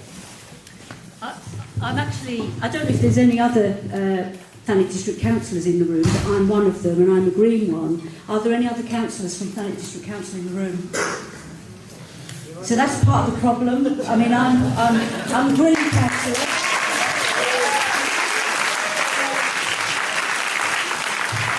I'm not a natural fit for politics, actually, because, and I don't think it is a complicated issue. I wanted to come here to learn more, to be better educated. It's about fairness, justice, equality, love and peace. That's what this is about. Nobody has the right to take anybody else's life. But when we've got people like me who are in local politics, and like I said, I'm not a natural fit, and the conversation's not even being had at that level, and those people, those 56 people, and many more that sit on our parish councils, are not really engaging in trying to educate and understand the problem better, then we need to start at the bottom. So alongside writing to our MPs, good luck with that.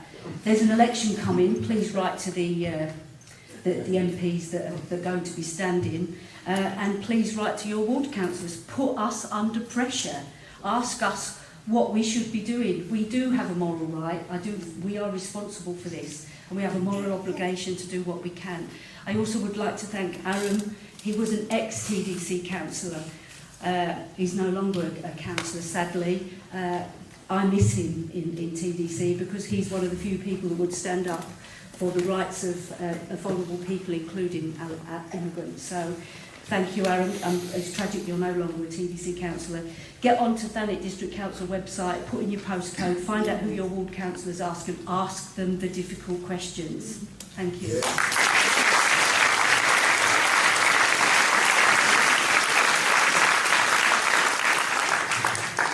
Hi, my name's Sue McGinn, and I'm a descendant of someone who survived the first battle for Gaza in 1917. He left his leg there. That's my dark sense of humour, and the question I want to ask is, how can we bring our need and our wish to make jokes about our oppressors to further the message and to get support and to get action? We need people to laugh at them, to laugh at the situation that they're in. I think that undermines an awful lot of people if you can laugh.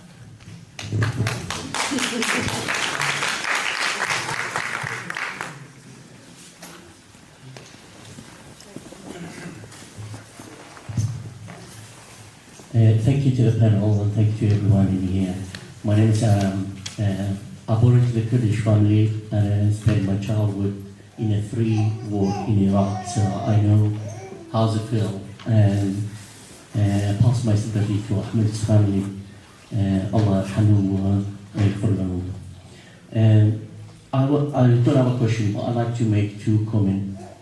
First one, it's very important to everyone to share or any real medias they see on the social media or get out to the vigil, because as someone we lost people in the war, that is a big support to everyone, to many people like Ahmed in this country, any Palestinian. They need that support to come out, to speak up, and also encourage them to carry on. My second point is the Israeli government and America systematically trying to shift the media away from the genocide in Gaza by bombing in other areas. They've been, in the past 3 nights, they've been bombing in Baghdad, in other areas where the media are actually not talking about it. And this is systematically, they try to shift the media away from what's happening in Gaza. Please carry on, speak up, and we need your support. Thank you.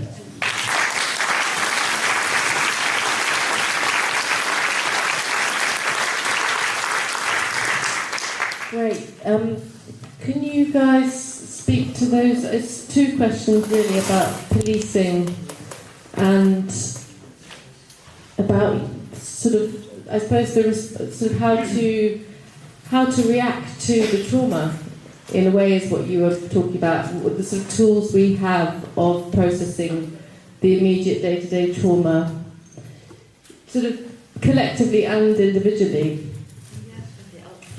Yeah, I'll go. The question about people's fear of protest now is really important, because there's been a wholesale attack before October the 7th over the last couple of years. The Conservative government have been eroding rights that I think the younger generation don't realise were fought for over generations previously. I don't think people value the right to protest, the right to things like judicial review, the right to vote without impediments, the right to support with legal processes and so on.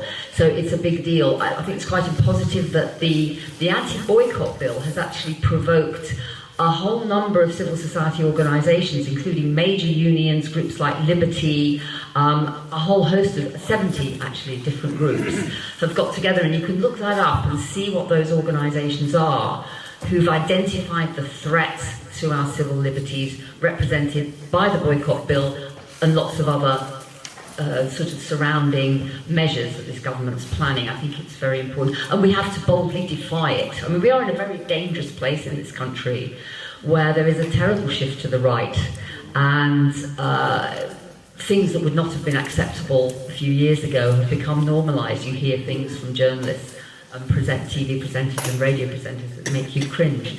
So it's a really important question. It's lovely to hear from the Thanet Green councillor.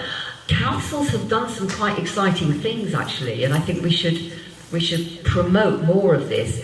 I know of at least 3: Oxford, Liverpool, Bolton. I'm sure there are others. Hastings, Preston, Radford as well. Yes, where councils have actually taken motions about Gaza, and some of them are very watered down. And you look at the wording and thinking, oh, for heaven's sake, because it's always, you know, condemning infringements of genocide committed by whoever. Fine, they are calling for ceasefire. And I think we need to pressure our councillors. I've actually written to my local ward councillors and said, these councillors have done this, why don't you do that? Keep on the pressure, keep saying you have a role. You can do something useful. Don't just sit there and pretend that it's not within your power or not your job or something. Somebody asked the questions about the role of comedy, and I think, well, have a look at Alexei Sale. He did a really good alternative Christmas message in response to Stephen Fry, the national treasure, who decided to announce that he's Jewish, most people didn't know, in order to say how terrible it was that there was so much anti-Semitism in Britain now. It was cringe-making, it really was. So there are ways. There's also a nice little video going around from a United States comedian. I don't know his name, unfortunately. He's Palestinian-American, very witty, talking about the things we've talked about today, but giving people the opportunity to laugh about it. It's legitimate. Don't be ashamed. We have to do that. I don't think I'll say any more. The others have got important things to say too. Would you like to?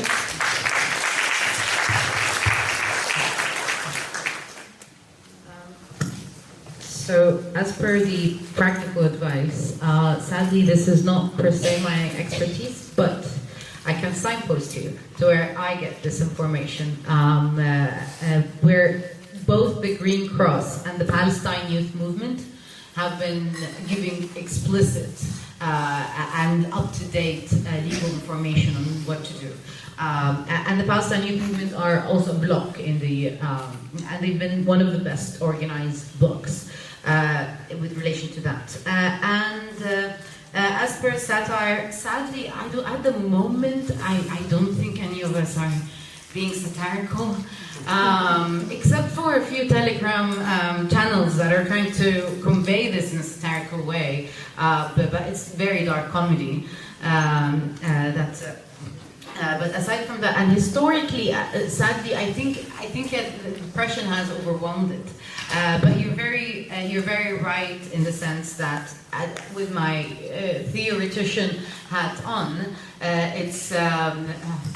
this is so deeply wrong that the only proper reaction to it is actually to laugh at the comedic world in which we live in. And the most comedic thing of them all is kindly what was noted in here, which is the fact that instead of actually responding to what Israel is doing, the UK and the US are supporting further military action in the area. In Lebanon, in Yemen, in Iraq, in Syria, they've already killed a good number of people in Lebanon, which had to go through a whole long civil war because of Israel. We can't forget this part of history. And again, with reflection to another very important documentary, A World Not Ours, is on Netflix, and it talks about Palestinian refugees there, and not to forget the Palestinian refugees that were massacred also in Syria. And actually, so the only thing to respond to that is to laugh when you've known that this goes on, and then people forget it. With reference also, by the way, to the Kurdish struggle is really closely interconnected with the Palestinian struggle, and it's the same struggle of destitution by also empire kind of interests that we see around us. So, yeah, aside from that, I give the mic to you. Yeah. I don't have much to say actually. No one is laughing. I think you have answered the questions. I'm happy to answer other questions. So. We'll have one more question. And then there's another. Two more questions, and then that's it. Thank you. I'm asking this because, oh, is it not on? Oh. Sorry. I could just shout it out, actually. I've got quite a loud voice. Yeah. I'm asking this because I'll probably won't get the opportunity to ask again. And it's, I mean, I'm not asking this too early, but I just wanted to know. So, we've had all of this horrendous past and what's happened. So, for it to work in the future, what sort of needs to happen? You know, I don't mean, yes, there needs a ceasefire right now, but I mean in the future. You know, I want to know what I should be campaigning for, because I'm new to this, and, you know, I don't know, so if you could give me some suggestions as what needs to happen. Yeah, I hope that's good. Thank you. And this one as well, and then one, yeah.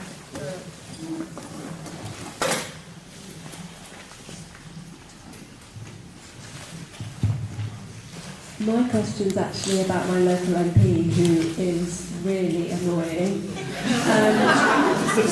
He's called Craig McKinley. So I'm really upset because the boycott letter I sent to him, he sent back saying that it's anti-Semitic that councils are able to choose who they're funding specifically with regards to Israel. So my feeling is that he is really pushing on voting against Palestine, and he has on previous votes that I've looked into for previous letters that I've written about various things. So I was going to say that if anybody lives in my area, please can we all write him some letters, because he needs to be educated. And I feel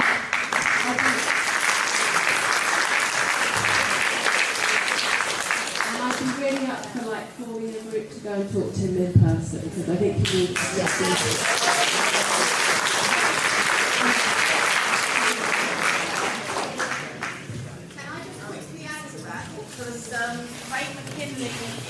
Likely to lose his seat in the next election. Not only because of the general trend, but because of the boundary changes which go in Labour's favour. I'd also like to suggest that people write to the Labour candidate, who is very publicly out and about now, called Holly Billington.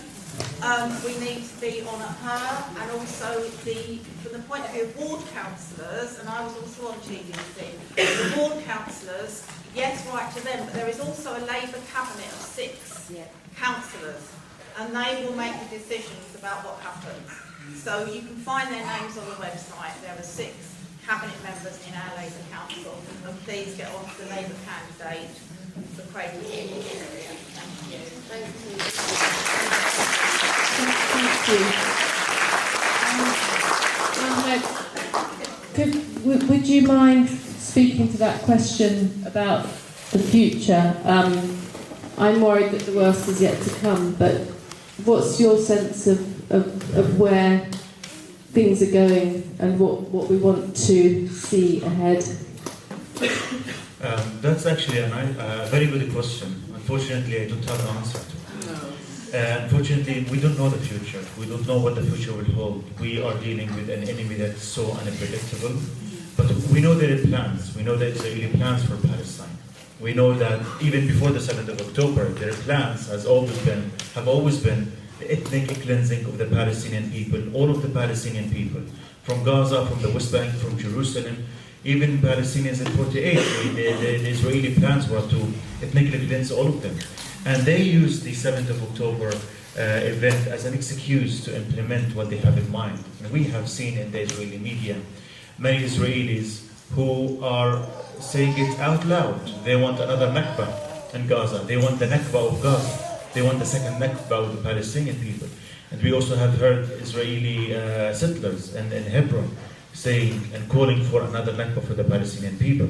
We have seen other Israeli leaders calling for the annihilation of the Palestinian people, dropping an atomic bomb, nuclear bomb on Gaza, nuke Gaza. So the plans has always been, and also 10 years ago, Bezalel Smotrich, the Israeli finance minister, published his a notorious paper in which he said that this land between the river and the sea is not enough for both peoples. So the Palestinian people will have to leave because the Israeli people, the Jewish people have only one homeland. The Palestinian people can go find themselves somewhere else. When the 7th of October events happened, we have seen the Israelis saying it over and over again that the Palestinians should go to Sinai. And then they started from the north to the south, destroying all the Palestinian homes, institutions, and they are also making Gaza unlivable by destroying the hospitals, destroying the schools, destroying the shelters. And they started with the bakeries, because they know the Palestinian people depend on bakeries for their survival. So we know the Israeli plans, and we know them very well, and they have not been a secret. The plans is to ethnically cleanse the Palestinian people. Now we are also hearing from other African or other countries who are willing to take Palestinian refugees. The Palestinian people don't want to leave Gaza. Unfortunately, we don't want to leave Gaza, we want to stay in Gaza. So the Israeli plans for Gaza, and unfortunately it's backed by the West, that they want to depopulate Gaza, they want to evict the Palestinians, they want to at least reduce the numbers of Palestinians. These plans have been ongoing in the West Bank for the past 30 years. The Israeli settlements are increasing. They are spreading in the West Bank a lot. The Israelis are also making the life of the Palestinians in the West Bank very, very difficult with the checkpoints, with the lack of restriction, lack of movement, all of that. And in the Jerusalem, they are Judaizing, as they say. Jerusalem, every day they take Palestinian lands, Palestinian homes. Slowly but surely, they are taking more lands in the West Bank, more homes in Jerusalem, and now they are evicting the Palestinians from the north to the south of the Gaza Strip in order eventually to drag them out of Gaza. So it's a plan, and it's clear, and it's obvious that they are ethnically cleansing the Palestinians from all of historic Palestine. So this is their plan.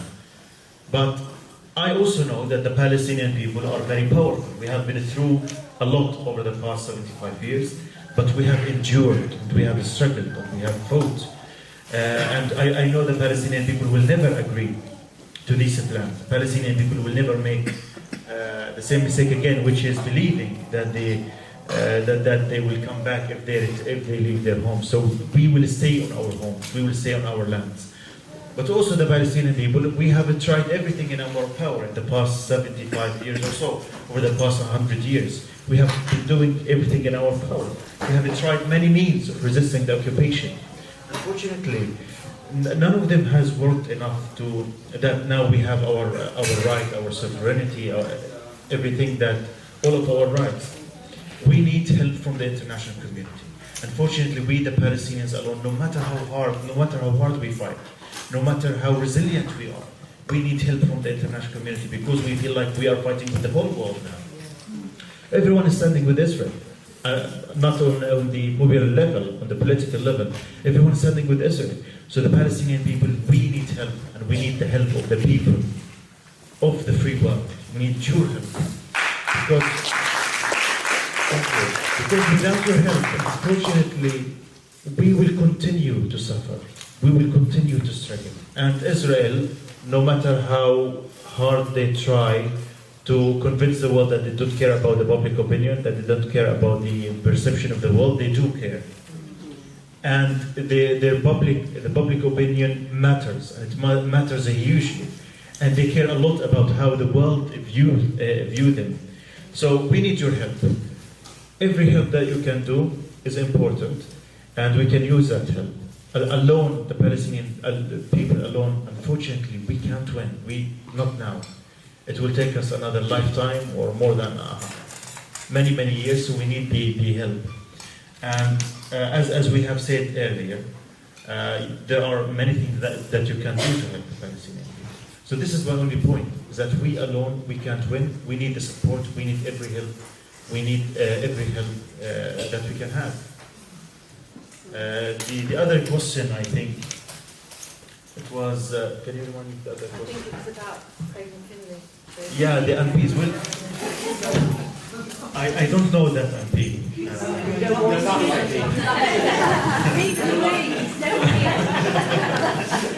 But I know that some MPs are not very good because they are. Some of them are ignorant about what's going on in Palestine. Some of them are. I don't know whether it is ignorance or whether it is that he's towing the Exactly. party line. He's towing the Yeah. politician's line. The same thing that they're saying on the television. He is just being given a letter. He's being told to say anti-Semitism and trying to shut us up, and that's what.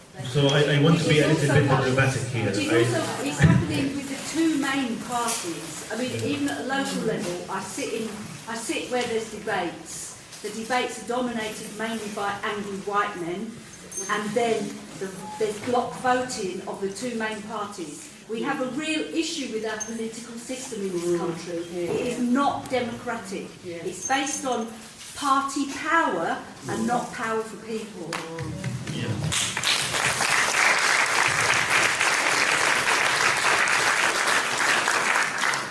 According to my humble experience in this country, I have realized that there are two different kind of people, or MPs, who are not good on Palestine. Either they are ignorant or they are racist.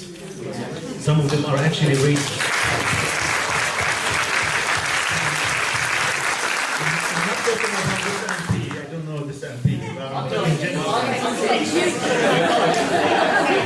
In the paper, that denied there is racism inside.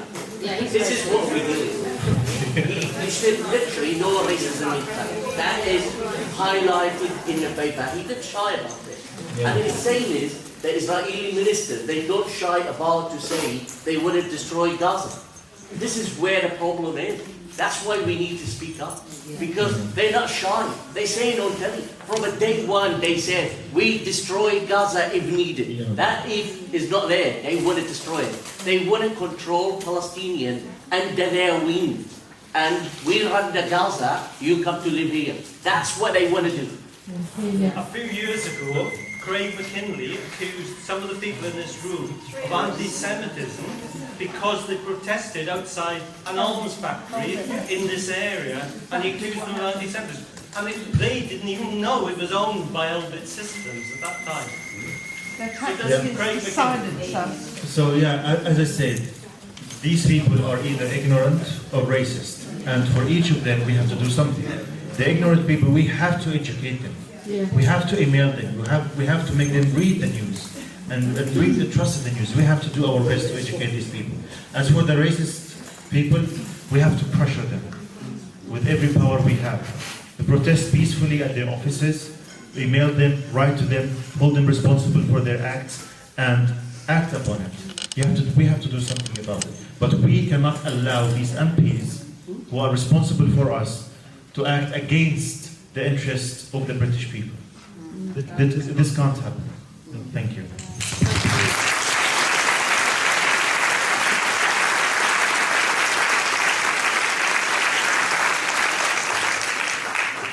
Just on what Ahmed just said, if any of you are interested in the ethnic cleansing bit, Ilham Papi wrote a great book about it called The Ethnic Cleansing of the Palestinian People. And if any of you also want to give an introduction to people about this, Vox, V-O-X, have made some good videos on this. And Uncivilized also is a YouTube channel of a Palestinian man in the US who's explaining things pretty well. On the Nose, who are the podcast of Jewish Currents, have just published one episode on Hamas, which is very informative for those who are struggling to answer questions.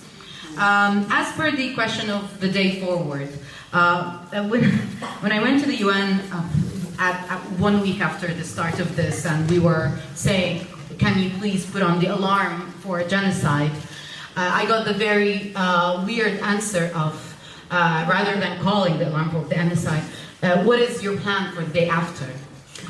So there was already this sense of accepting that, but of course that's a person who refuses to actually apply international law. I will actually give you a very neutral answer, which is apply international law with a bit of a critical lens that actually recognizes history. So in relation to Gaza, first of all, displacement is not an option, and I can't stress this. No one is leaving, and and no one is giving up that territory because we will. This is not. This is the historical, legal, moral, cultural, everything right of the people of Gaza. Not only that, those people have even more rights. So it starts with no displacement. It starts, of course, with the siege. Never ever has to ever exist again. It starts with the day after, if we think of a ceasefire and if the world comes to their senses, an actual application of international law that we're already seeing happen in the International Court of Justice, if the International Criminal Court wakes up, accountability. Most likely we need a specific tribunal for the Palestinian people, and that comes hand in hand with documentation as well. So getting the stories out, as Ahmed says, but that was also a very important part of reconciliation and reparation for people, and a very important right that no one can give up is reparation and retribution. Because if anything, and as actually the precedent for this was set up by Germany towards the Jewish people because of the Holocaust, which is, and up until today, the German state still pays Israel as reparations for what happened in the Holocaust, and it pays Holocaust survivors. And Nakba survivors and survivors of what's happening now have exactly the same rights. And retribution for each and every displaced person is a non-negotiable right as well. Because if you want the Palestinian people to heal, if you want the Palestinian people to see a day after, then we need to actually recognize the wrong that happened. And these are their legal rights. The right of return is also, as I said, a very non-negotiable right. Even up until the latest UN resolutions, we always have an affirmation of the people's right of return. We cannot forget that there are still almost, I think, 8 million Palestinian refugees around the world who are outside of those territories. So these people still live in refugee camps. I've worked in some of them. These are many ghettos where each and every one person there still has a key and still tells you that I will one day return. I've had my grandmother die before she had that right of return, and I had her speak each and every single day of that house that they lost and how she had dreamed of it. And all of these people who were destituted. So there is the only way to facilitate that. And the right of return does not mean pushing the Israeli people out.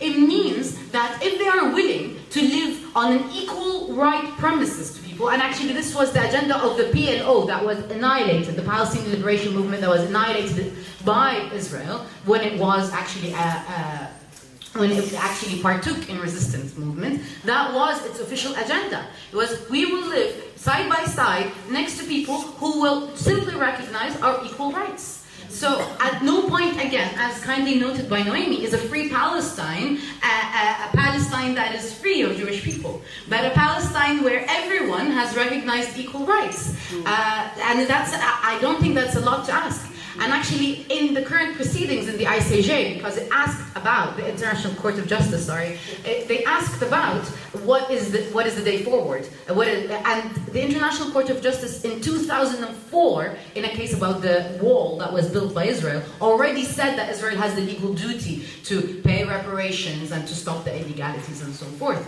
Now, a good part of the submissions have asked exactly what I just said.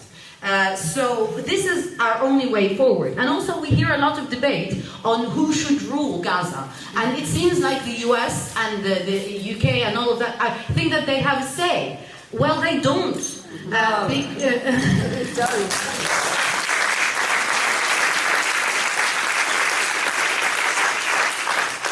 Palestinian people are perfectly capable of that. And if you, again, watch the podcast I said, the only reason Hamas was blustered the way it did was because of the Israeli occupation and the separation policy between the West Bank and Gaza. The history of Palestinian liberation and resistance is long. And actually we had amazing leftist movements that were completely killed and assassinated in their beds, really. The Tal al-Zatar massacre and Sabra and Shatila, these were all against resistance movements that were outside of Palestine, trying to push for, actually, again, a very legitimate legal right of these people for their land. So again, these to me would be the next day. Accountability, reparation, right of return, and self-determination. These are words that have they're strong premises in international law. No one can dispute them. And no one can dispute you for saying them. And the only issue that I have with people saying the two-state solution is because they overlook the fact that actually in 1949, when the UN recognized Israel as a state and didn't recognize Palestine, and also there's a very big question on that initial recognition, that part of the land has most of the economic wealth. So you're talking about building a two-state solution would mean that Palestine will always be a dependent state that lives in the post-colonial world where we live, where still states of the global south live in this neo-colonial sense, where they have to rely on the global north. So that wouldn't be liberation, that would just be economic subjugation. So that's my problem usually with that narrative, because it doesn't recognize that historically, no, actually, even that part has to, like, if you facilitate routes which recognize people who have the right to return, facilitate legal ways, that has been done historically, that's not an anomaly, that's very much doable. But again, that's I could say that my optimism is a bigger privilege because than Ahmed, because I'm here, and I'm privileged in a lot of ways to have that hope, but perhaps we need some hope at the moment forward. Yeah, these are all the points. But actually, just a quick, because Naomi had a question in relation to Arab states, and a lot of people ask me this, and this is why when you asked to introduce me, I said Jordanian also, because I grew up in Jordan, and I always get the question of why don't Arab states do something? And you need to recognize that, again, this is an issue of empire. And again, people of the Arab world are not represented by their governments. And there's a very good reason why we're not. And that is directly affiliated with the fact that like a good part of the Arab Spring was toppled down with Western intervention and led into wars with Western intervention. So our states don't represent us. Most of us live under dictatorships, and those states in the Arab League's position are inherently complicit. And we do have a problem with that. And if I may reiterate the point that Ahmed made so very clearly, the Palestinian people live in a position of what Gilles Stauffer calls ethical loneliness. That is the suffering of people that is actually not aided by anyone, not even the other people. Because when I am in Jordan, and I tried to protest this time, and actually I had much more rights in the UK than I did in Jordan, because most of my colleagues were getting arrested for saying something. Gaza is a 3-hour drive from my home, and Jerusalem is 1-hour drive. And I'm not able to protest right next to it. And look at the history of my country and who created it, and you'll realize that it's Britain. So again, the Arab states, the Arab people are there behind it. And actually, we always said that the liberation of the Arabs, all of them, starts with the liberation of Palestine, because Israel was always used as a source of tension to enable dictatorships to stay. So that source of tension, once it's gone, actually people will have much more freedom and liberation to be able to have a discussion with their own governments, because the only way that the governments that we have now stay is, well, you end up like the Palestinians.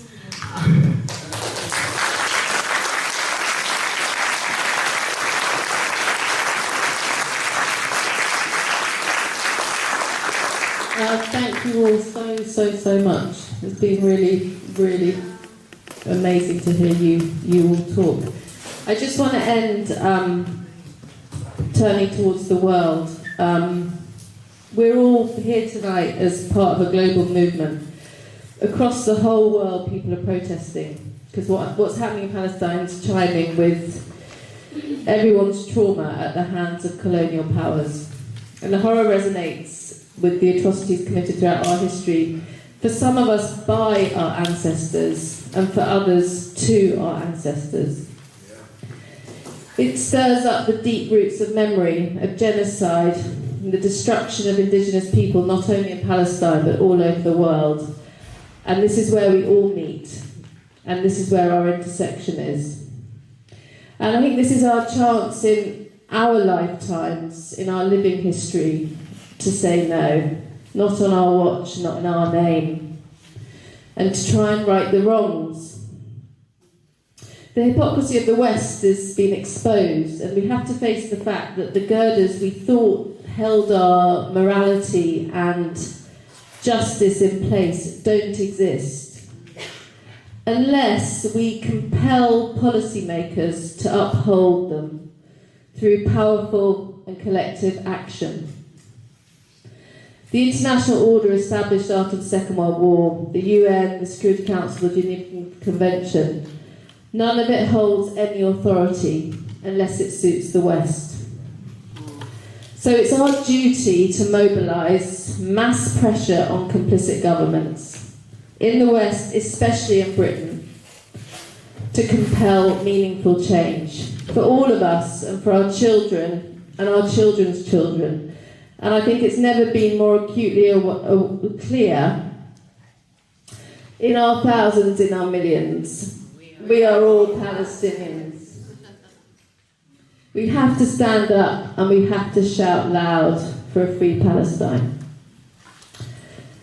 Thank you. And before I forget, please give generously to the Thanet PSC branch. PSC branch, did I say that? Donations much appreciated. We need your support and we need your membership, and most of all, we need your action.